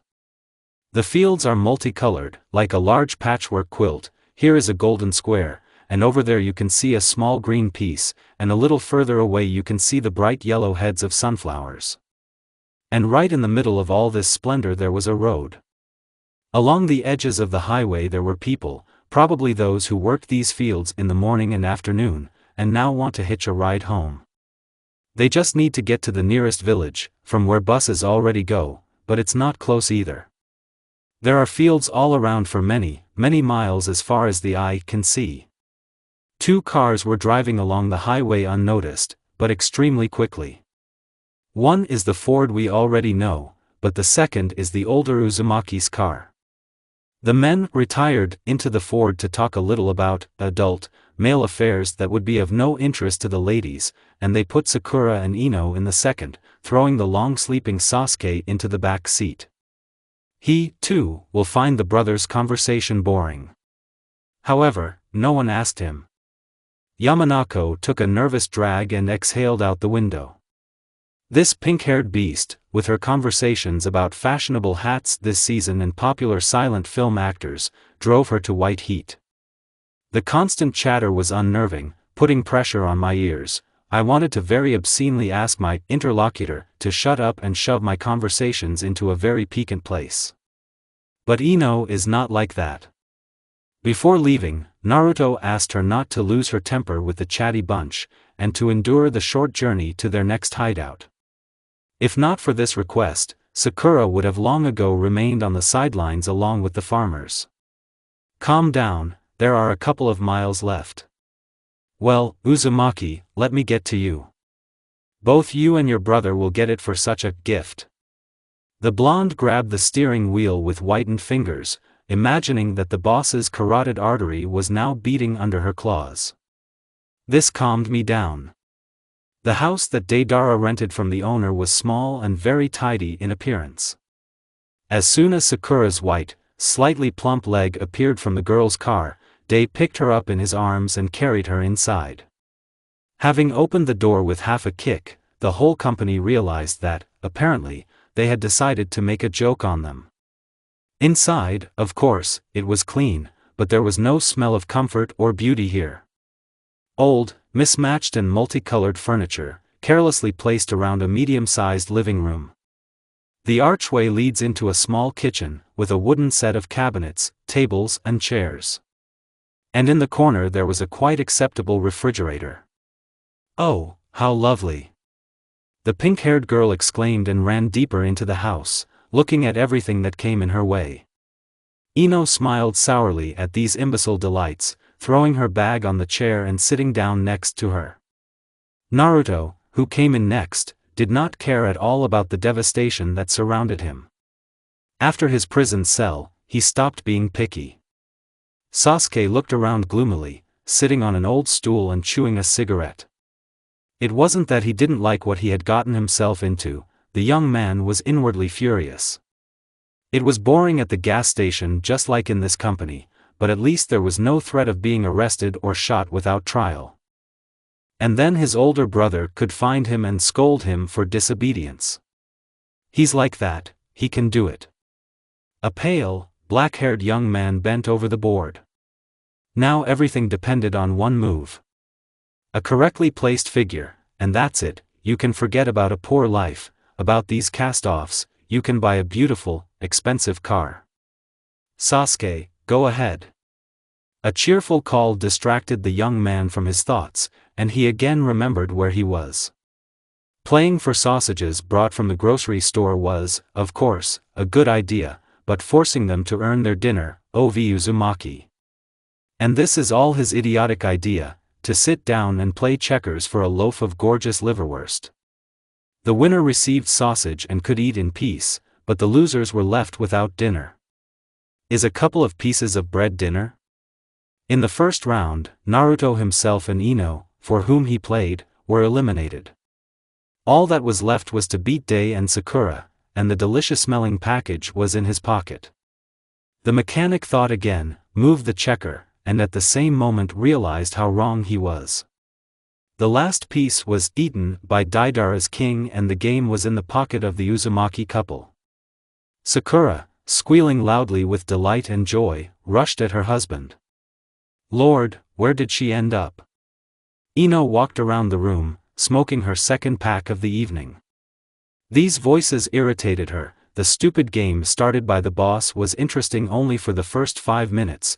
This hysterical squeal made the blonde fall into a chair, grab her tousled hair with her fingers and quietly howl in despair. This is not what she wanted. This is absolutely not what she dreamed of for many years. In her dreams there was her, Naruto, bags full of money and a rich, carefree life inspired by films. And she's sitting here, in this stinking pit, with idiots who for some reason don't want to calmly share the sausage among everyone, or just throw the dead gopher out of the refrigerator. Another hello from the owner. The animal, by the way, was discovered by a pink-haired pig. Squeal there was more than enough, and buy more food. At least they had money for this. But no. Darling, don't you want to get a haircut? For some reason, you've grown so big on me lately. Day's wife picked up her husband's golden lock of hair and tucked it behind his ear. You look like someone I don't understand. Sakura, how many times do I have to say? But you constantly play. I've already forgotten when you paid attention to me and talked to me. Yamanako flew out of the living room like a scalded cat into the next room, where she took out another cigarette and began crush it with your fingers. She was starting to hate Naruto's brother's wife. Deidara himself aroused her sympathy. He had a similar personality to the younger one, and when they started making fun of each other. In general, there was something to laugh at. But here's Day's other half. Naru looked into the room, carefully, trying not to stick his head out too much. He read his partner like an open book, and it was easy to guess that his brave friend would now take a gun and knock out someone's gray matter. The blonde looked gloomily at her boss, then threw away the cigarette, walked up to the man pressed against the doorframe and grabbed the collar of his shirt with her claws, pulling him towards her and kissing him roughly. There was no affection, ingratiation, or embarrassment here. There was only anger at this man, mixed with desire and passion. An unbearable cocktail that melted the brain, made the heart jump out of the chest and desire even more. Oh, dear, would you like to get your hair cut? Ino mimicked her partner. You've grown so much that you look like I don't understand who. The girl fell on the bed, shyly covering her face with her hands and wrapping herself in a jacket up to the top of her head, imitating Sakura. Shoo. They're in the next room, they can hear us. Naru tried to recover from the kiss his girlfriend gave him, but he couldn't. So he simply pressed his lips to the neck of the woman lying next to him and began to sniffle. Really, fell asleep? Yamanako raised her head and looked at the young man sleeping next to her. With a quiet sigh, she fell back, clutching the blonde creature to her. And happiness was so close. We will die. We all die. The screeching, although it filled my ears, could not drown out the loud shots and sounds of ricochet. Shut up. Discordant screams were heard from different corners of the house. Sakura's incessant scream made it difficult to take good aim. Ino slightly looked out of the window and shot at the police cars, trying to hit the tires. She occasionally looked around at her allies to make sure they were all alive. Deidara, bending down, tried to break through to the garage. Sakura trotted after him, never ceasing to scream heartrendingly in fear. Naruto fired at the cops themselves. He had nothing to lose. Sasuke stood nearby, making rare but well-aimed shots. Noise, screams both inside and outside the house, the sound of broken glass, the crunch of broken furniture, all these sounds merged into a continuous cacophony, which could instill horror and panic in the average person. But not this fearless company. All of them had already had, one might say, sad experience of dealing with the police, and now they had nothing to fear. The morning's serenity was disrupted by police cars suddenly arriving in the criminal's yard. I'll try to get through the yard to the cars. Brother, cover me. Day rushed to the door, trying to throw Sakura off his tail and leave her in the house. But can you get rid of it so easily? Having flown out into the courtyard, he almost greeted his death in the face of a law enforcement officer who was aiming at him, who was struck by a bullet from the upper window. Ino skillfully ensured her accomplice, sometimes aiming at the back of her hated partner for fun. Everyone who entered the yard was covered, fatally or not. In fact, their salvation now depended on Yamanako's accuracy. Uzumaki Sr. got into the car parked in the yard, tried to start it, and failed. There was no gasoline. Silently cursing Sasuke, who had drained all the gasoline at night, Day rushed back to the house, simultaneously looking around in search of his wife. Sakura was nowhere to be seen, her heart-rending screams could not be heard behind the shots, and for a second the blonde was afraid for his other half. However, he was quickly sobered up by a shot above his ear and the crash of the garage door, from which Naruto was now taxiing out. Having picked up his older brother and rammed the police car, the younger one confidently led him to the exit from the city when Deidara taunted him. "Sakura. She's nowhere to be found, we need to find her." "Forget it, she's probably already been shot 20 times. Shouted Ino, who was shooting from the window at the police cars standing on the road. "Ino, we can't. Isn't she running?" Sasuke spat melancholy and pointed his fingers at the intersection that the driver had just passed. "Here." Naru turned the car around, squeezed the gas to full, and within a second he was in the indicated place. Deidara kicked open the door, grabbed Sakura by the armpits and dragged her inside. Now the company could again enjoy the screams from this tin throat. With shots and screams, they broke through the police cordon and left the city. Sobs were heard from the back seat. Ino, with a familiar gesture, grabbed her tousled hair and counted to herself to 10. She will calm down now. Deidara will hug her, and she will stop yelling. Her hopes did not come true, the crying did not subside. "You almost killed us all." Ino broke the dam of silence. She turned around to face the back seat and started yelling to match the pink-haired one. "You almost killed us," hysterical. "What? What did I do wrong?" Sakura was held by her husband, but she was trying to grab the waitress's face. "It would be better if I didn't come at all, right?" "Yes, it would be better for all of us. There would be less trouble." The woman turned her distorted face to her husband and began to wail. "Why is she doing this to me? You shouldn't have run outside the house."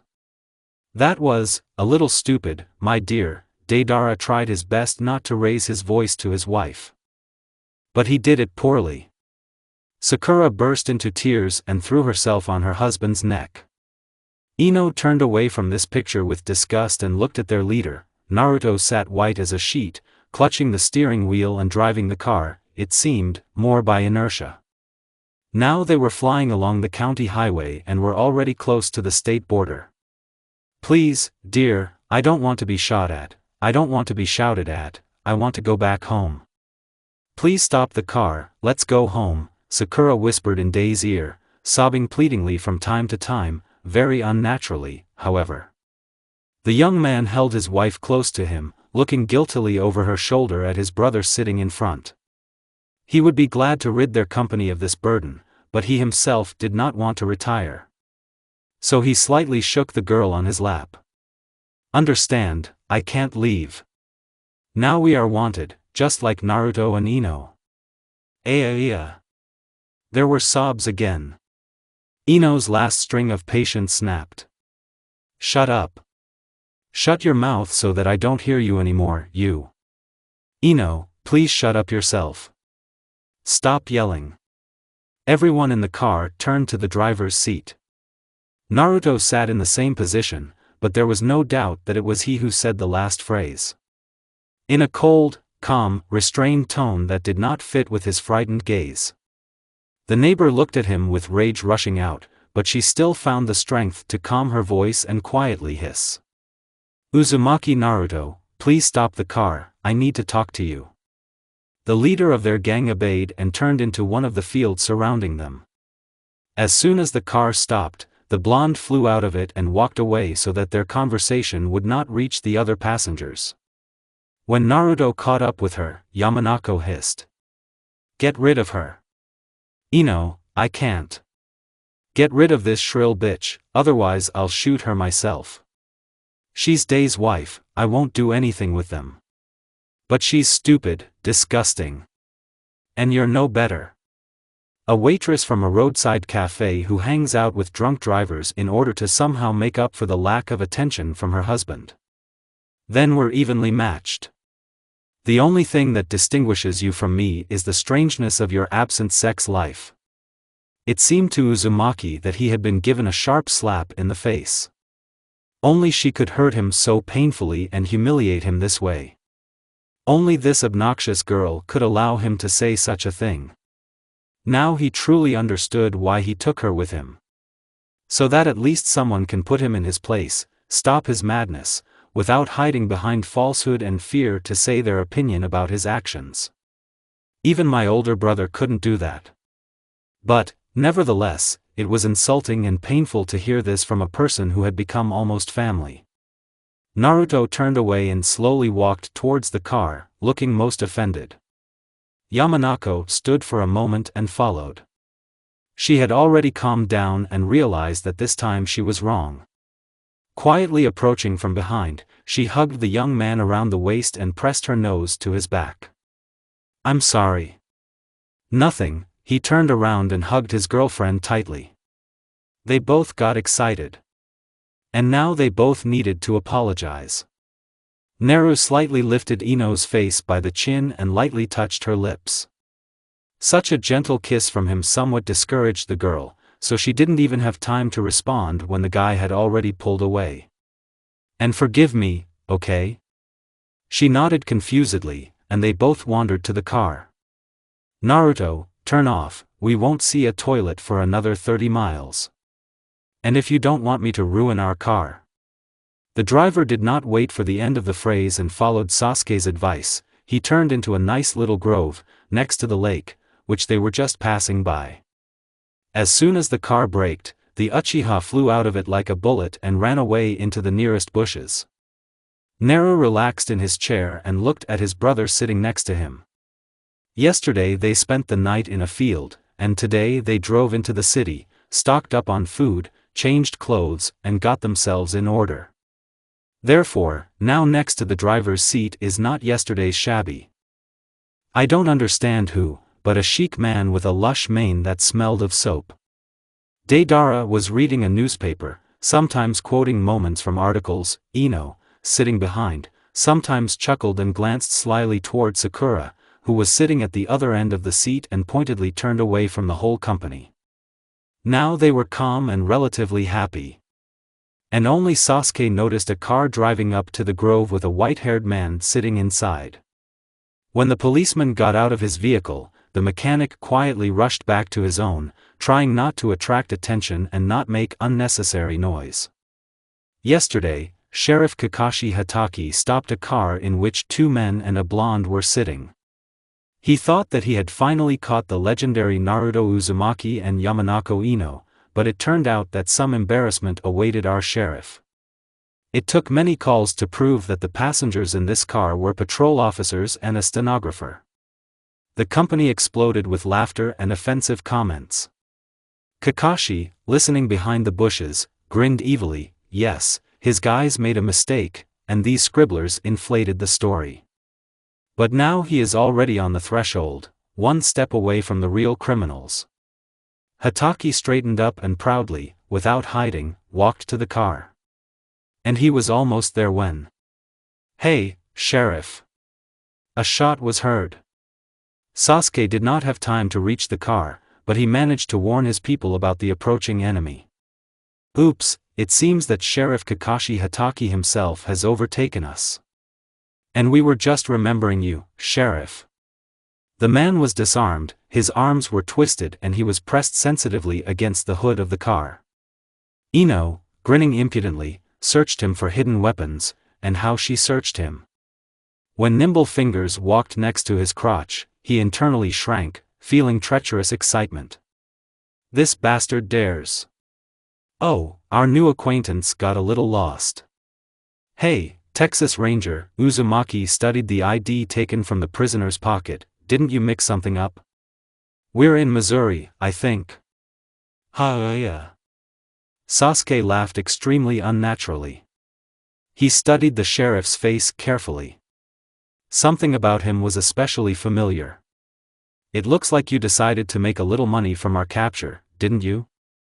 Yamanako took Kakashi by the chin and approached him closely. Naruto blushed and frowned. She's clearly testing his patience. So what are we going to do with him? The blonde walked away from the sheriff. Shall we shoot? No. Sakura shouted and immediately covered her mouth. But Kakashi had enough. He already understood who the weak link in this company is. Sakura is right, we won't shoot him. We'll take a photo with him. Everyone turned in surprise to Ino, who had already left the sheriff alone and was busily rummaging through her things. Shall we take a photo? Ino, are you out of your mind? Certainly. We will disgrace him throughout America. I can see the headlines. Sheriff Hitaki was photographed with the most dangerous and friendly criminals of the 20th century, who accepted him into their large family. Well, that's not a bad idea, Deidara laughed. Sasuke, get your weapon. Naruto, put him on the spare tire, let him be higher. Ino pulled off Kakashi's hat and, straightening her hair, tried it on herself. Meanwhile, the handcuffed man was lifted and placed on the trunk. Now we have a ranger in our family. Deidara raised the camera. Ino, Naruto, you go first. The couple hugged the sheriff from both sides. Click. Well, what if so? Ino kissed the man standing next to her deeply. Another photo. Naruto actively looked away. He didn't want to see his girlfriend kissing someone else. Meanwhile, the blonde broke away from her neighbor and winked at him playfully. The sheriff swore and spat in Day's direction. And then something happened. Uzumaki Jr. seemed to go berserk. He picked up the bound policeman, threw him into the lake, and began to beat him with all his might. Naru, stop it. Stop now. Ino and Deidara rushed into the water. Sasuke watched the brawl melancholy, occasionally glancing at the crying Sakura. We will send these photographs to all newspapers in the country. Ino's evil laugh was heard. Meanwhile, Naruto and Deidara dragged the man into a boat tied nearby and set it adrift. Now you and your career are finished, bastard. The brothers came out of the water and looked after the sailing boat. Kakashi was silent. Soon, he was left alone with an endless expanse of water. Everything on the shore became quiet. The criminals ran away again. Instead of a preface. And if what we call crime between us. I'm a real gangster and I won't become anyone else. And let the whole world follow our trail. Don't be afraid, we'll go with you across the sky. We can't hide in the bushes, we can't wait it out, we just have to press the pedal. Just yesterday on the throne, today we are on the run, with hatred and fear at our heels. Naruto quietly whistled a simple tune under his breath, shaving off yesterday's stubble. The small house that sheltered our heroes stood empty on the outskirts of a small village. It was somewhat reminiscent of their previous shelters. Probably due to the lack of comfort. And now, in the house, Sasuke, Day and Sakura were sleeping on folding beds, and Uzumaki, the youngest, and Ino chose a small couch on the veranda. Naruto got up early. He couldn't sleep, and was thoughtfully putting himself in order when he was distracted from his thoughts by his partner's voice. I didn't know you wrote poetry. It's not me. While in prison, I met a wonderful man. He is somewhat similar to you and me. Yamanako looked at her boss in confusion. The same thief, only with much more experience. He had a pretty partner whom he loved much more than his own life. They couldn't be caught, they were elusive. Until the cops came up with one cunning way, they tracked down the criminal couple and killed that girl. After that, catching the man turned out to be as easy as shelling pears. The death of his beloved had hit him hard. 7 life sentences and solitary confinement. He often sang about his love. Unhappy man. Are you also easy to catch? Naruto looked heavily at Ino sitting next to him and remained silent. He could not admit to her that it was enough for the police to simply catch Yamanako, and he would come to them himself, surrender to the mercy of justice, if only they would let her go. Darling, I wanted to talk to you. The beauty faltered and fell silent. Let's go back to my hometown for a while. why do we need to go back to Dallas? There are no big banks there, we all bought your things anew a long time ago. It's not about things. You see. I would like to see my mother. I really missed her. The blonde raised his head and looked at his partner's reflection in the mirror. She sat with her knees drawn up to her chest and her arms wrapped around them. Was it his imagination, or did he see tears in those beautiful eyes? Without thinking for a second, Uzumaki walked up to the sitting girl and impulsively hugged her. Ino hid her face in his chest and sobbed briefly. You see, my mother, she's getting old. I'd like to see her before she. The last words were drowned out by sobs. Naruto hugged Yamanako, who was sitting next to him, tightly and whispered quietly. We'll go see her, okay? Just the two of us?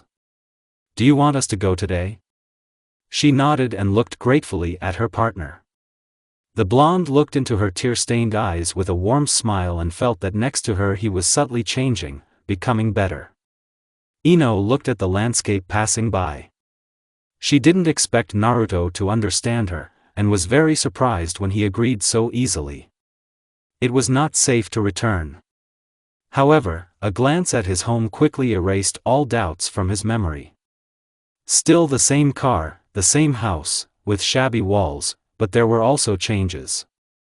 The building was surrounded by a low fence, obviously new. The leaky roof was patched up. This means that the money that the girl sent to her mother was not in vain. Wow! I can't believe it all started right here, the blonde whispered quietly. The main thing is that it doesn't end here, the man sitting behind the wheel answered her in the same tone. Are you sure that your mother will want to see you after everything that was written about us in the newspapers? Let it go. The main thing for me is to find out if everything is okay with her and her sister. Isn't that lovely creature your sister? Where? Yamanako turned around impulsively and followed the direction in which Naruto's finger was pointing. She turned around, and broke into a wide, kind smile. The girl, whom Uzumaki called lovely, could only be compared to an angel who suddenly descended from heaven. She looked incredibly like her older sister, as if all of Ino's charm had been taken and transferred into the fragile body of a child. The same long, blonde hair, only the older one had it straight, while the younger one had 100 curls. The bright blue eyes of the entire Yamanako family looked at the world with childish naivety, but also with the seriousness that is also characteristic of children. A short, slightly plump girl ran ahead of her mother, carrying a small bundle in her hands. The woman behind her walked heavily, trying to hold several grocery bags in her hands. There was a tired smile on her haggard face. Naruto looked at his partner, at her mother, and was amazed at how similar their smiles and dissimilar eyes were. Smiles exuded goodness, cheerfulness, friendliness. But the eyes. The friend's eyes were radiant, bright, as if life was splashing in them. But on the contrary, he could only see waves of tired sadness and disappointment in life. Mother. Mom, look. There's Ino. Our Ino is there. A thin childish exclamation was heard. Yamanako took off, running up to her little sister, lifting her off the ground and spinning the girl in the air. Her partner had never heard such deep and sincere laughter. Now he saw in front of him two happy girls, two sisters, loving each other tenderly and not seeing each other for a very, very long time. Behind them stood a woman. Not old yet, but far from young, she watched. She did not rush to hug her prodigal daughter, she did not shed tears of happiness. She just stood and watched. What was going on in her soul? We don't know.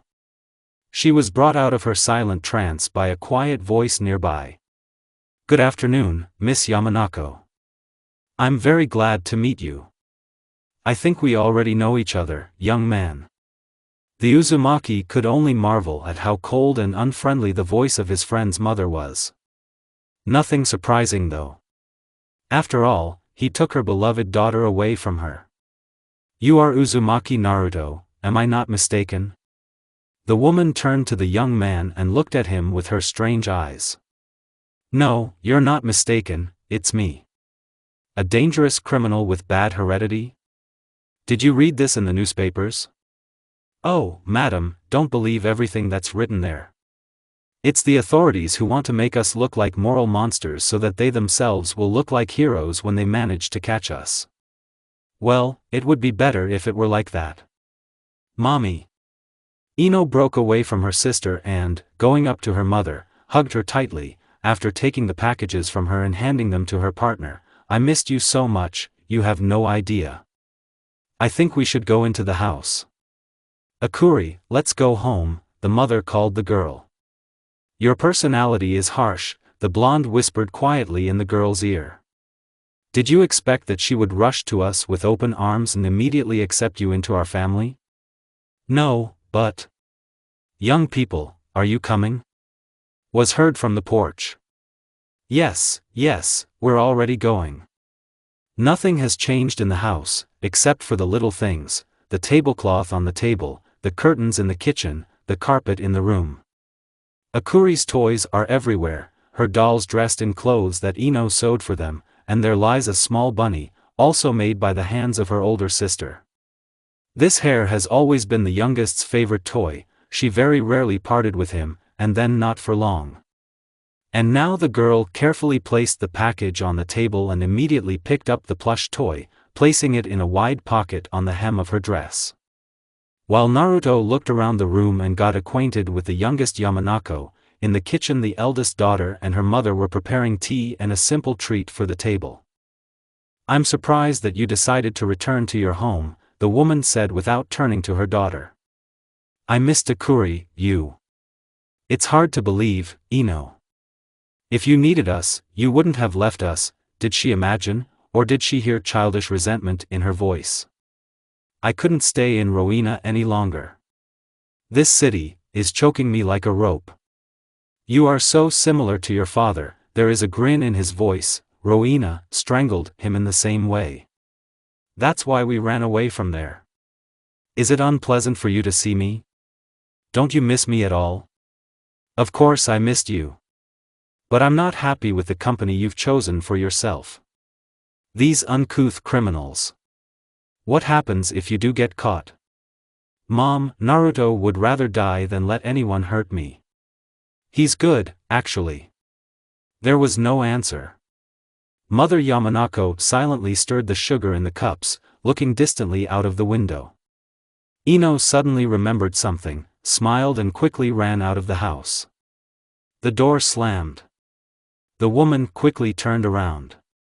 Uzumaki also heard the clap. He looked anxiously towards the kitchen when a small blonde creature approached him and gently tugged at the corner of his jacket. Mister, what is your name? Naru looked in amazement into the wide-open children's eyes and smiled warmly. He loved children. Children do not read newspapers, money is not important to them, they do not know about death, that is, the little ones do not care about his sins. The young man squatted down and extended his wide palm to the baby. My name is Naruto Uzumaki. What is your name, young lady? I am Akuri Yamanako, the girl boldly answered, giggling. Nice to meet you, miss. Hiding a smile, the man stood up and bowed. To his surprise, Akuri curtsied.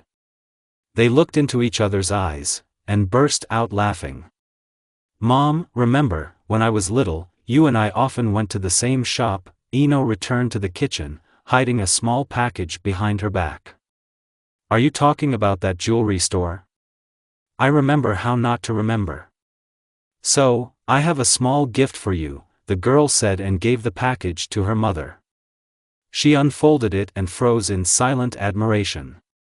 A necklace and ring with blue topaz were packed in plain paper. The same set that the eldest Yamanako always dreamed of, but could not afford such an expensive thing. The woman carefully placed the package on the table, walked up to her daughter and, hugging her, began to cry quietly. Of course, she was worried about her eldest daughter when she suddenly disappeared. She was bored, and was unpleasantly surprised when she read about her in the newspapers. She expected that someday Ino would return, but she definitely did not know that her daughter would give her such a truly expensive gift. And its high cost was not in the price of this necklace, but in the attention. 10 years have passed, but she remembers. Mom, don't cry, otherwise I'll cry too now." The young blonde hugged the most dear person in the world to her, and she really didn't want to think that in a couple of hours they would have to part. As much as our heroes would like the opposite, the next 2 hours flew by unnoticed. Over tea, conversations flowed like a river. The mother changed her anger to mercy and treated Naruto quite politely, and when they were about to leave, she quietly took him to a corner. "Young man, I have to ask your forgiveness. Today I became convinced that newspapers really lie a lot. You are not at all like the monster they describe there. I have one small request for you: take care of my daughter. She is reckless and brave, and this could one day end badly. And to seal our agreement, I will give you one little thing." The woman took a wide medallion on a chain from her pocket, hung it around the Uzumaki's neck and hid it under his shirt. "I wanted to give this to Ino for his birthday, but for some reason I think you might need it a lot more." And, without allowing the young man to get in a word, she turned around and went to her daughters. Naruto stood by the car, somewhat distantly watching the touching scene of a family farewell. He automatically twirled the chain of the heavy medallion and thought. Only today did he realize how tired he was of everything. That he wants a house, a wife and son, a quiet existence, no pursuit. But at the same time, Naru knew that a couple of months of such a life would make him howl with boredom. "Let's go, honey, why are you up?" Ino called him cheerfully. Looking at his passenger with a smile, he got into the car, started it and slowly drove towards the exit from Dallas. "You're kind of strange today," the girl clung to her partner's shoulder, "but, in any case, thank you. Thank you for being with me today. Now let's go home." "Do we have a house?" "We have a family." Meeting a surprised look, Yamanako muttered. "Well, of course. You, me, Sasuke. I even agree to accept Sakura into our family if she stops squealing like that. And where our family is, there is our home, isn't it?" Naruto chuckled but didn't answer. The house greeted them with silence and darkness. Strange. Where did all our family go? The man asked himself, getting out of the car. "Have you really gone on a spree to the local tavern?" "Don't think. I think something's wrong." The couple entered what they thought was an empty house. Before we could reach the switch, the light turned on its own. "Well, thank God, they showed up. And I really wanted to start torturing your allies," a voice came from a dark corner. Everything in the room was turned upside down. Deidara and Sasuke were sitting tied to chairs, gagged in their mouths, and both were trying to get rid of the shackles. Sakura was nowhere to be seen. "What the?" Naruto began, but didn't have time to finish. "Kisame, your way out." A shot rang out. Pain exploded in Uzumaki Jr.'s chest like a firecracker, completely absorbing his consciousness. The second shot, my temple was slashed with pain. The last thing Naru heard was Ino's scream. "Naruto." Instead of a preface. "And although I already need to go to the hospital, it's getting worse. This wound in the chest that I got because of you. I don't want to die, but I will die. Although only your hands would be enough for me to bandage it." "Naruto." Someone emerged from the right and tried to grab her, but Ino deftly dodged the tenacious paws and fell to her knees next to her partner. A red stain was spreading on Uzumaki's chest, blood slowly soaked his thin shirt, transferring to his jacket. Quietly, as if in delirium, whispering the name of her boss, Yamanako felt his chest, staining her hands with blood and transferring it to her face, framed by light, disheveled locks. Strangely, despite the wound, Naruto was breathing. Quietly, imperceptibly and very, very weakly, but he was breathing. Before the girl had time to be surprised by this fact, she was already lifted by the arms and thrown towards the rest of their family.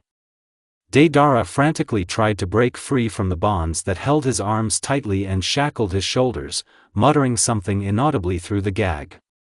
Huge, tall and wide, like a closet, the man put the barrel to Sasuke's temple and ordered Dei to calm down. He reluctantly obeyed. Great. We have successfully dealt with the biggest headache. All that remains is to figure out what to do with the minions of this pain. A man came out of the corner, grinning. Tall and thin, he couldn't be called skinny. Rather wiry. A fitted, smart suit, polished patent leather shoes, slightly stained with dust, a loose knot in a black narrow tie. A barely noticeable scar on the throat, a narrow face, thin lips, brown eyes, and all this is framed by disheveled hair of an unusual red color. Ino thought at the wrong time that he must be gay if he dyes his hair. Meanwhile, he spoke again. And what should I do with you? Shoot? Hang? Bury him alive? Or maybe drown like the puppies that you are? Although no. Your leader, the man casually walked up to Naruto lying on the floor and kicked him in the ribs. A real bitch. Don't you dare. Don't you dare call him that. Yamanako, on legs shaking from the shock and horror she experienced, rose and stood opposite the red-haired man. What, girl, does it really hurt your eyes? The young man laughed. Who are you anyway? Oh, I didn't introduce myself. How impolite I am. Well, if you are so interested in this. I am Akasuna no Sasori, a very famous person in certain circles, Sasori reported weightily, but immediately became dumbfounded, looking around at the people around him. However, you do not belong to these circles. So here it is. You vile scoundrels dared to come to the territory that has belonged to my family and to me in particular for many years. But how would you know this? Because of your constant robberies, the police made a real fuss here, and we were also dragged in, against our will, please note. Who are we? The blonde interrupted impolitely. We are the crime syndicate in charge of this area.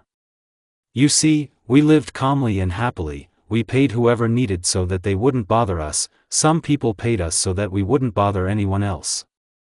Everything was just great. Until you showed up. And spoiled your raspberries. You don't have to explain, Ino spat out the words in the interlocutor's face. Why couldn't you just talk? Why was it necessary to kill him? She waved her hand towards Sasori's feet, where Naruto's body lay. Oh, I personally have long dreamed of killing this infection. And it's not just me, believe me. He paid for his past sins. Note that you are still alive. Not yet. Great. If we leave your territory, will you leave us alone? Do you really think that leaving alone will be enough? The man came close to the girl standing opposite and took her chin, lifting Ino's face. Wrinkling under the touch of icy fingers, the young lady hissed. What else do you need? How can we buy our life and freedom? Sasori nodded towards Sasuke and Deidara, I don't know. But you can pay me back, beauty. He smiled cheesily and pulled his interlocutor towards him with a masterly gesture. And he immediately flew to the opposite wall, struck by a well-aimed blow to the face. The fallen man pressed his hand to his nose, trying to stop the bleeding, and looked with hatred at the girl, in whose eyes one could now read everything that she wanted to do to him. Kisame tried to tame the obstinate lady, but was stopped by his boss. Sasori stood up, still holding his face, and, without saying a word, walked towards the door. Boss, what should we do with these? Get out. The further the better, and take this carrion with you. Another kick went to Naruto, who was lying on the road. And it would be better for us to never see each other again. Let's go, Kisame. The men left. There was silence in the room. From the street I heard the slam of a closing door and the sounds of a car driving away. And it became quiet again, until a long sigh broke the silence. Lord, for what? After all, everything was so good. Ino sank to the floor, feeling her strength leaving her. Both physical and moral. My soul felt empty, my head was empty, my chest hurt. One glance at the door, and the cause of this pain was quickly revealed.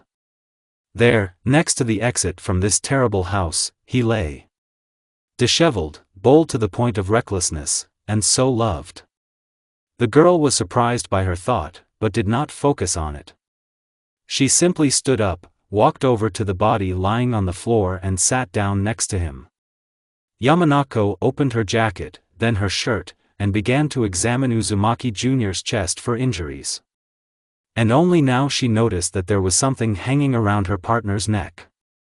Taking the thing in her hands and twisting it a little, Ino discovered that it was a medallion. I've never seen him wear jewelry. Something caught the blonde's attention. There's a tiny lead ball stuck in the locket. She took a closer look at him and immediately gasped in surprise. It's a bullet. Then where does the blood come from? Throwing away the medallion, the girl examined her chest again and finally saw the site of the wound. A small but deep scratch, which damaged only a layer of skin, appeared right next to the place where the medallion had recently been. But there were 2 shots. Where is the second one? Luckily for our heroes, Kisame missed. The bullet only grazed his temple, leaving a shallow wound. So Naruto was simply unconscious. He's alive. He's alive. He's alive. Bursting into tears, Ino collapsed on top of the Uzumaki. What a relief this mistake brought her. Pressing her ear to the left side of her chest, she heard her heart beating somewhere deep there.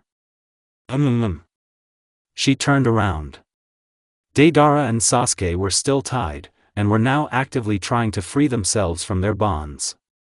Yamanako immediately jumped up, ran up to her partners, and began to untie them. And the first thing the freed Dei did was to tightly hug his savior. Thank you. If you hadn't shined the light between his eyes, we probably would have been shot by now, he whispered in her ear. Hee, control yourself, Sasuke muttered, carefully stretching his stiff limbs. Where is this shrill pig? Ino asked, watching the older Uzumaki feel up his brother. They took it away. They took her with them.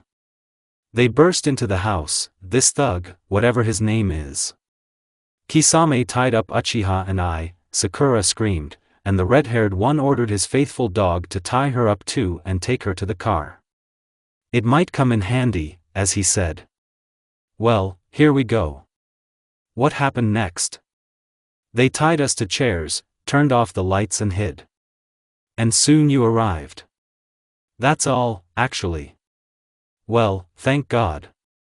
It will be calmer without the constant screaming. Yamanako stopped short and looked guiltily at Deidara.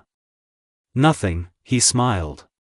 She wasn't needed that much. The man easily picked up the younger man and carried him to the sofa. I think we need to get out of here, Sasuke remarked. The older brother did not answer. He just went to get a clean shirt, tore it into shreds and began to bandage the unconscious Naruto. The blonde sat indifferently on a chair and fidgeted with the remains of the ropes. The Uchiha looked at them and quietly bit his lip. And they are right in some ways. Well, where should we go? You can't spend the night in a field with a wounded Naruto, and another frozen house without amenities won't do either. Apparently, I'll have to turn to my beloved brother. Where are we now? In Missouri, what?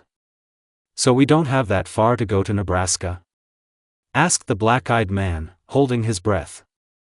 If I'm not mistaken, about 5 or 6 hours, right, Deidara? Ino turned her head to the sofa, where a tall blonde cradled a disheveled young man in his arms. Yes. What are you getting at, Sasuke? Get ready. Take him to the car. He turned first to Deidara and then to Ino. Pack our things and get in. We're leaving now. If we hurry, we'll make it in time. Why did you give this order, gas station attendant?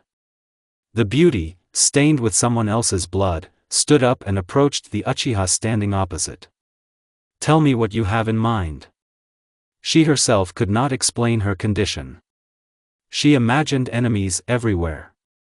And even in the older Uzumaki, who was touchingly hugging his brother to himself, she seemed to have some kind of hidden threat. Now you can't trust anyone completely. Without him, no one. We're going to my brother's. The Uchiha family concern produces those same wonderful cars that we steal so quickly. And since the entire older generation died out, there were only two heirs left, my brother Itachi and me. Itachi is now at our residence in Nebraska. He can help us if I ask him. The blonde narrowed her eyes suspiciously and peered into the dark eyes. She tried to read anything in them, she tried so hard that she shuddered when a hand lay on her shoulder and a quiet voice in her ear said, "We are family. And if we don't trust each other, then we'd better commit mass suicide right away. Calm down, Ino. Sasuke's option is the only course of action we have for now. Go." The girl's deep sigh and closed eyes told the men that she was trying very hard to calm down. Go. Great, I'll get the car ready. The preparations turned out to be short. It was decided to abandon all of Sakura's things, except for those that could be used for bandages.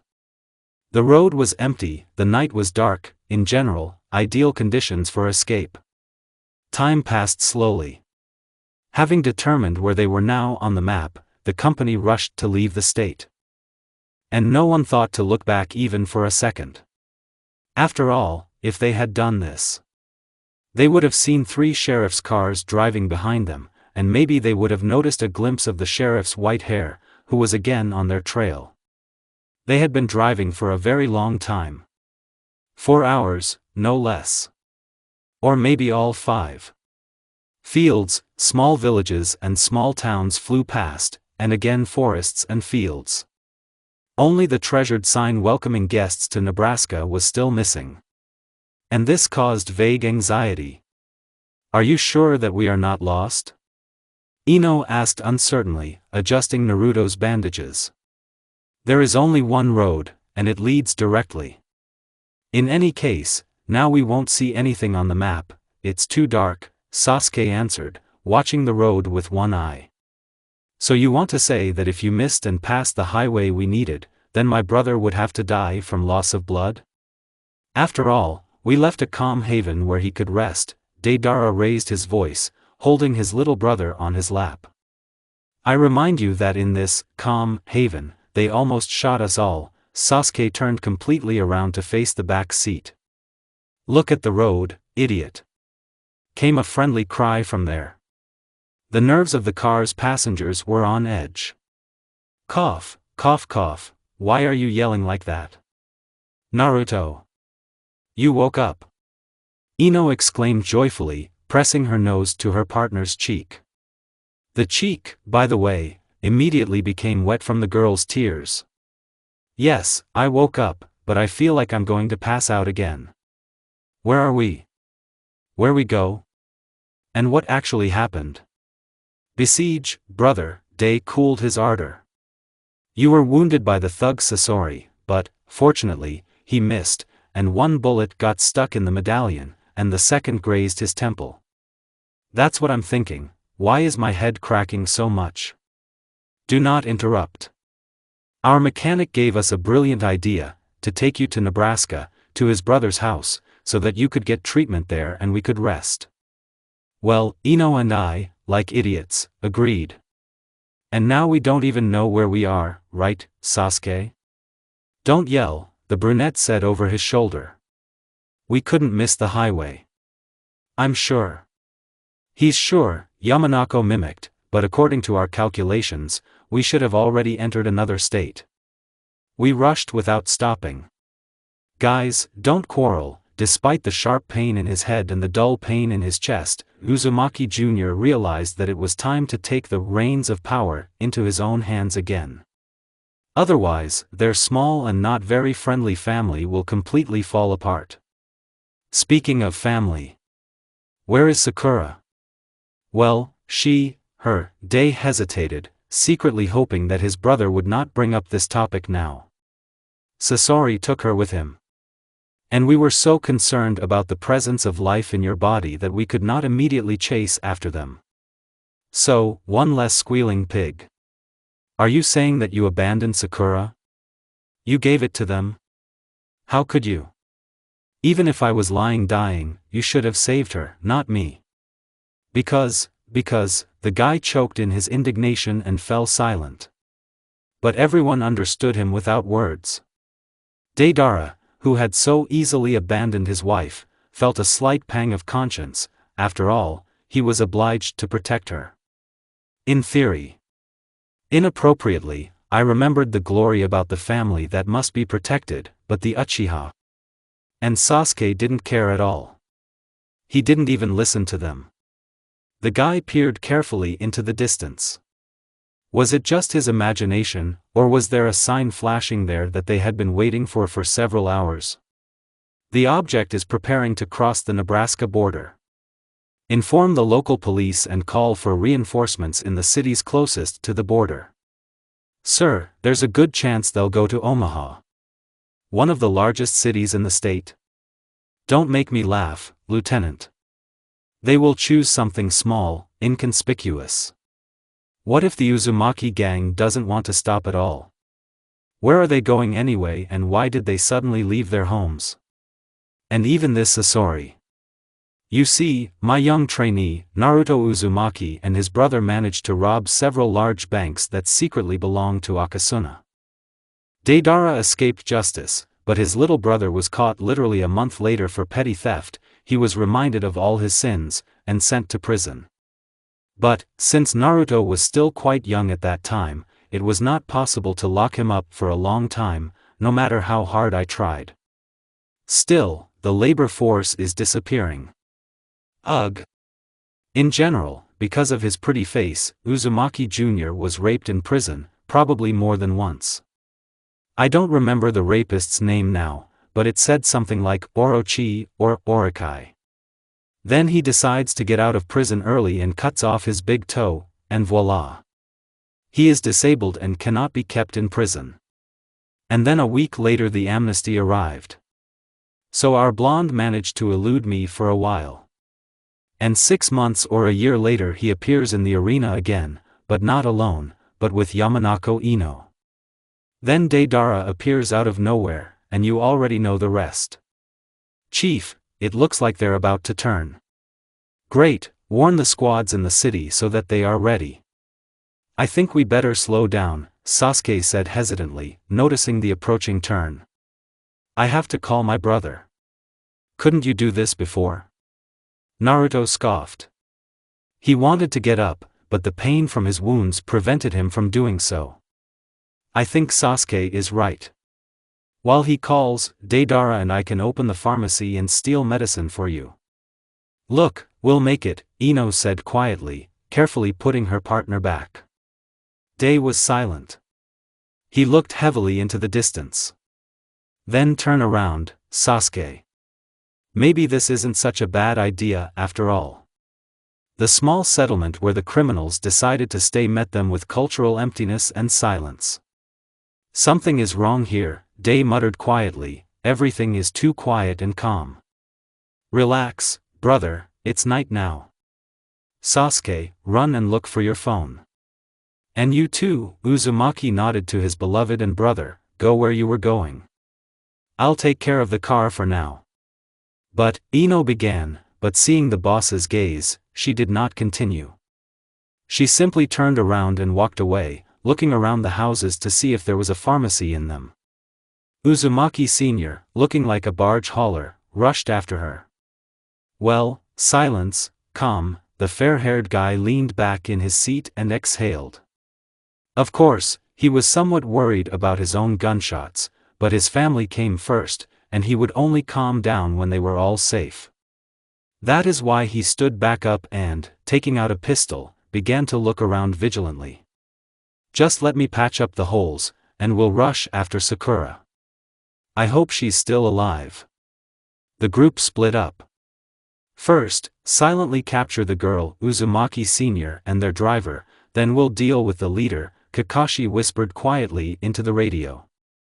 Ino, I think I found what we need, the man nodded at the building with a white sign. Great, let's quickly grab everything we need and come back. I don't like it here, Ino whispered, taking a hairpin out of her hair and handing it to her partner. Deidara had already begun to silently whisper to her in the castle when Yamanako heard a quiet rustling in the bushes. Calm down, girl, it's just the wind. The quiet click of a gun being cocked was heard. If the wind has a gun, of course. I think we got caught. What? There is someone here. In the bushes, she whispered in the ear of the blonde man sitting by the door. Go back to the car, don't show it. I'll follow you. Trembling slightly, the young criminal walked towards the car. She kept speeding up her pace until she finally started running. She was already flying towards the car at full speed, noticing figures in the bushes out of the corner of her eye. Ino, what happened? Where is Deidara? Naru gave in to meet her. No one can move.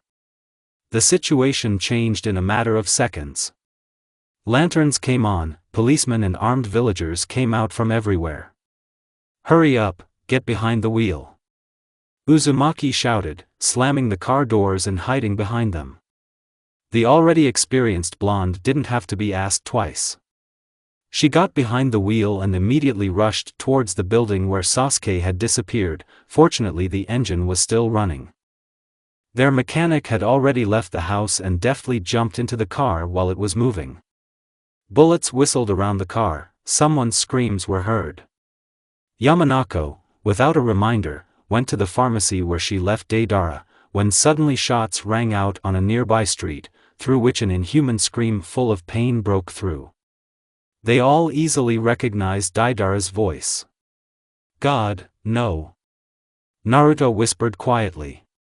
When they flew out onto the street where the pharmaceutical establishment was located, they only saw a dense crowd surrounding something. And that something, without a doubt, was the body of Uzumaki's older brother. Ino, quietly sobbing, headed towards the exit from the city. She understood perfectly well that they could not resist such a crowd. Especially with an injured Naruto and no Deidara. Apparently their boss understood the same thing. He sat silently in the back seat, staring blankly ahead and clenching his fists. The last person close to him, killed? How so? How could Deidara, his strong and brave brother, his role model, die? How? There was a ringing emptiness in my head. He never thought about the fact that he could be killed. Because the blonde didn't care about himself. But brother? Lord, let me survive this night.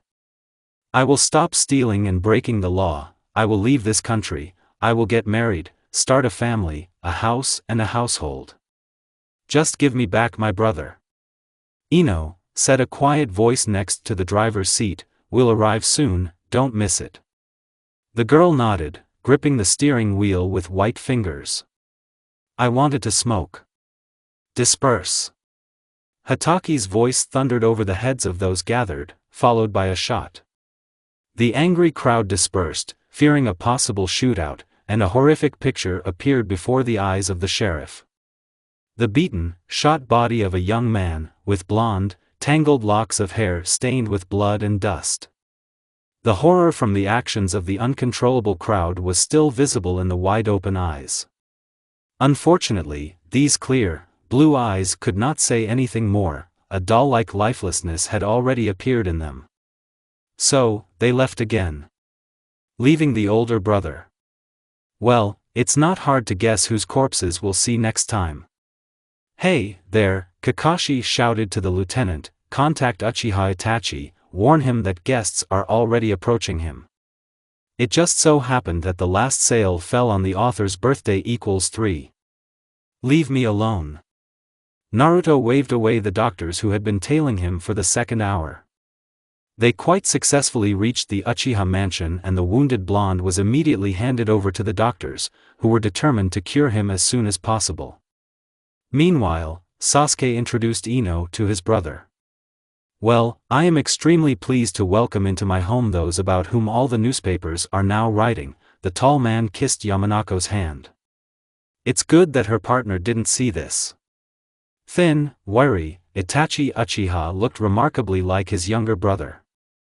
The same cold eyes, a contemptuous grin, raven-colored hair gathered in a low ponytail. But the voice. He instantly captivated the girl with his intonations. This voice was like waves in the ocean. It seemed to fall on the listener, subordinating it to its will, clouding the mind. Besiege, Itachi.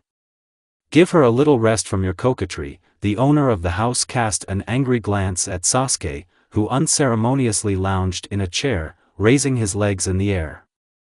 Ino blushed. Well, if my brother insists that I release you from his company, then perhaps it would be better for me to escort you to your beau's bedroom? Yes, that would be great, came the quiet answer of the embarrassed girl. In his gallantry, the owner of the house had long ago left the boss of their gang behind him. And, naturally, he embarrassed the poor waitress, who was not used to such treatment. And Itachi simply played his assigned role in our performance. The blonde carefully closed the door behind her and looked around. The room that was assigned to Naruto and Ino's bedroom was truly luxurious, and was most similar to Yamanako's idea of a rich life. A wide four-poster bed, covered with the finest linen sheets, and heavy velvet curtains created an atmosphere of twilight in the room, giving it a certain intimacy. To the right was a barely noticeable door leading to the bathroom. A soft, thick and fluffy carpet lay softly underfoot. Stepping carefully, the girl approached the chair that stood in the corner and tiredly sank into it. Too much has happened lately. All wrong. Everything is wrong. It should not be. This Sasori who almost killed Naruto, the unexpected death of Deidara, even the disappearance of the obnoxious Sakura. Ino put her palms to her face, lightly pressed her fingers on her eyes and rubbed them. My fingers were left black from the mascara and wet from the tears that had welled up. Their family slowly but surely ceased to exist. Well, who gave you permission to leave your gas station, brother? The voice was like thunder from a clear sky. But he really wanted to avoid this conversation. You sent me into the wilderness to calmly rule our empire, without encroaching on your power. Did you think that I was so naive and would not resist this? You get old, that's how it is. Now they talk like adults, on equal terms. Stupid little brother, a quiet hiss in response. With dressing. But why did you follow them? For whom? Come on, tell me. Behind these criminals. For murderers and thieves. Why do you need this, was it? To prove to you that I'm not the cowardly little boy you always thought I was. What difference does it make to you, brother? Sasuke stood up from his usual place and came close to the man standing opposite him. He didn't even think about retreating. You don't care about me anyway. Was. Eat. And will be.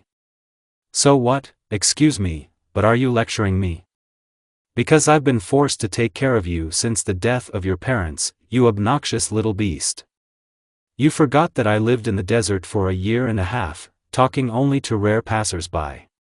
And I didn't die, as you can see, the younger said quietly and angrily, leaving the room. Good night, Itachi. Stay at home tomorrow. For your own good, the elder Uchiha said in parting and walked with a firm step to his room. Ugh, came from the bed. Ino shuddered, she didn't know there was someone in the room. Only after looking closely did the girl discover that this someone was lying on the bed, and he was clearly uncomfortable. Approaching a little, Yamanako remembered that she and Naruto were roomed together. A golden lock of hair was provocatively peeking out from under the blanket. The criminal grinned to herself, took off her outer clothing and climbed into bed. Under the blanket, curled up absurdly, Uzumaki lay, moaning quietly in his sleep. The blonde carefully clung to her partner's shoulder, hugged him and peered into his face. Apparently, the doctors injected the guy with a lethal dose of sleeping pills, through which the pain from the gunshot wounds could not get through. His eyes were tightly closed, his nose was wrinkled, there were several scratches on his cheek. Now the young man looked like a disgruntled kitten who was having nightmares. Kitten, heh, she grinned at her thoughts, kissing her lover's forehead. I love you, Naruto, Ino whispered quietly, closing her eyes and falling asleep. A couple of minutes later she was fast asleep. The young man opened his eyes slightly, smiled slyly, hugging the woman lying next to him in a possessive manner and quietly whispered in response. I love you too, dear. I'd like to get out into the city for a bit today, Naruto said loudly, stretching. May I ask why? Itachi asked, importantly sipping coffee from a cup and carefully studying the latest newspapers. Yes, let's sniff around, find out if anyone has heard anything about my brother, the guy answered sadly, looking at his plate. Then no questions. I'll order the car to be brought to you. Thank you. Sasuke watched the two tensely. His brother's behavior seemed suspicious to him. Take it, he has known him for many years. He was clearly up to something. When the couple left, a police car drove up to the house, from which the house was monitored throughout the night. A white-haired man who got out quickly entered the house and the car immediately disappeared. It's good to see you again, Kakashi, Itachi greeted the guest, sitting at the table in his office. Why did you come? Uchiha, throw away your gallantry, you will fool anyone with it, but not me, came the sharp answer. Fine. Everything goes according to plan? Yes, my people are watching their car. Amazing. Now explain to me what your people did with my beloved baby all that night? I hope you are talking about the car. Oh, don't worry, we just provided a backup plan if things don't work out the way we planned. Well, take the flag into your hands. Let me just remind you that no matter what the circumstances, my brother must get away with it. He has already left, one might say. He won't be in that car. Sasuke standing outside the door went cold. He was not taken to the city, so he wandered around the house, amusing himself by bullying the servants. Quite by accident, the guy found himself at the closed doors of his brother's office and heard voices from there. These two are up to something bad, we need to catch up with Naruto and Ino and warn them. Sasuke rushed to the garage, hoping to find his motorcycle there, a gift from his father. Everything is useless, no one knows anything. The blonde said angrily, getting into the car. You couldn't hope that as soon as you appeared in the city, everyone would rush to tell you the latest news. Don't forget, people are afraid of us. Ov Kakashi. Intimidated ordinary people and rejoices, Texas pig. Enough, Naruto, we can't fix anything by screaming. We can't fix anything at all, the man muttered, let's go back to the Uchihas, what's the point of sitting here? The object left the city. Are they heading to the right place? Yes sir. It seems that they passed through this place only 15 minutes ago, and everything there had already changed. Ino skidded to a stop in front of an overturned peasant cart. A simply dressed man waved at them, as if apologizing for the mistake that had happened to him. These two will never know that the cart turned over not by accident, and this peasant is a policeman in disguise. They will also not know that in the bushes next to the road there are 12 policemen, armed with guns and rapid-fire machine guns, who are only waiting for an order. And of course, no one will hint to the couple that they were cowardly sold by Uchiha Itachi in order to shield his younger brother, the future heir to a multi-million-dollar empire. When the bullets clattered merrily on the sides of the car, Naruto and Ino didn't have time to understand anything. They were killed immediately, from the first shots that broke the car windows. More than 150 bullets were fired at the criminals, of which at least 50 hit Uzumaki and Yamanako directly. Sasuke watched this scene in horror, who chose this road as the shortest to the city. When the flow of bullets died down, everyone held their breath. What was left of the 4 doors fell off, and 2 bullet-mutilated bodies with blonde heads fell onto the dusty road. The young Uchiha's nerves could not stand it. He burst into tears. This is where the story ends.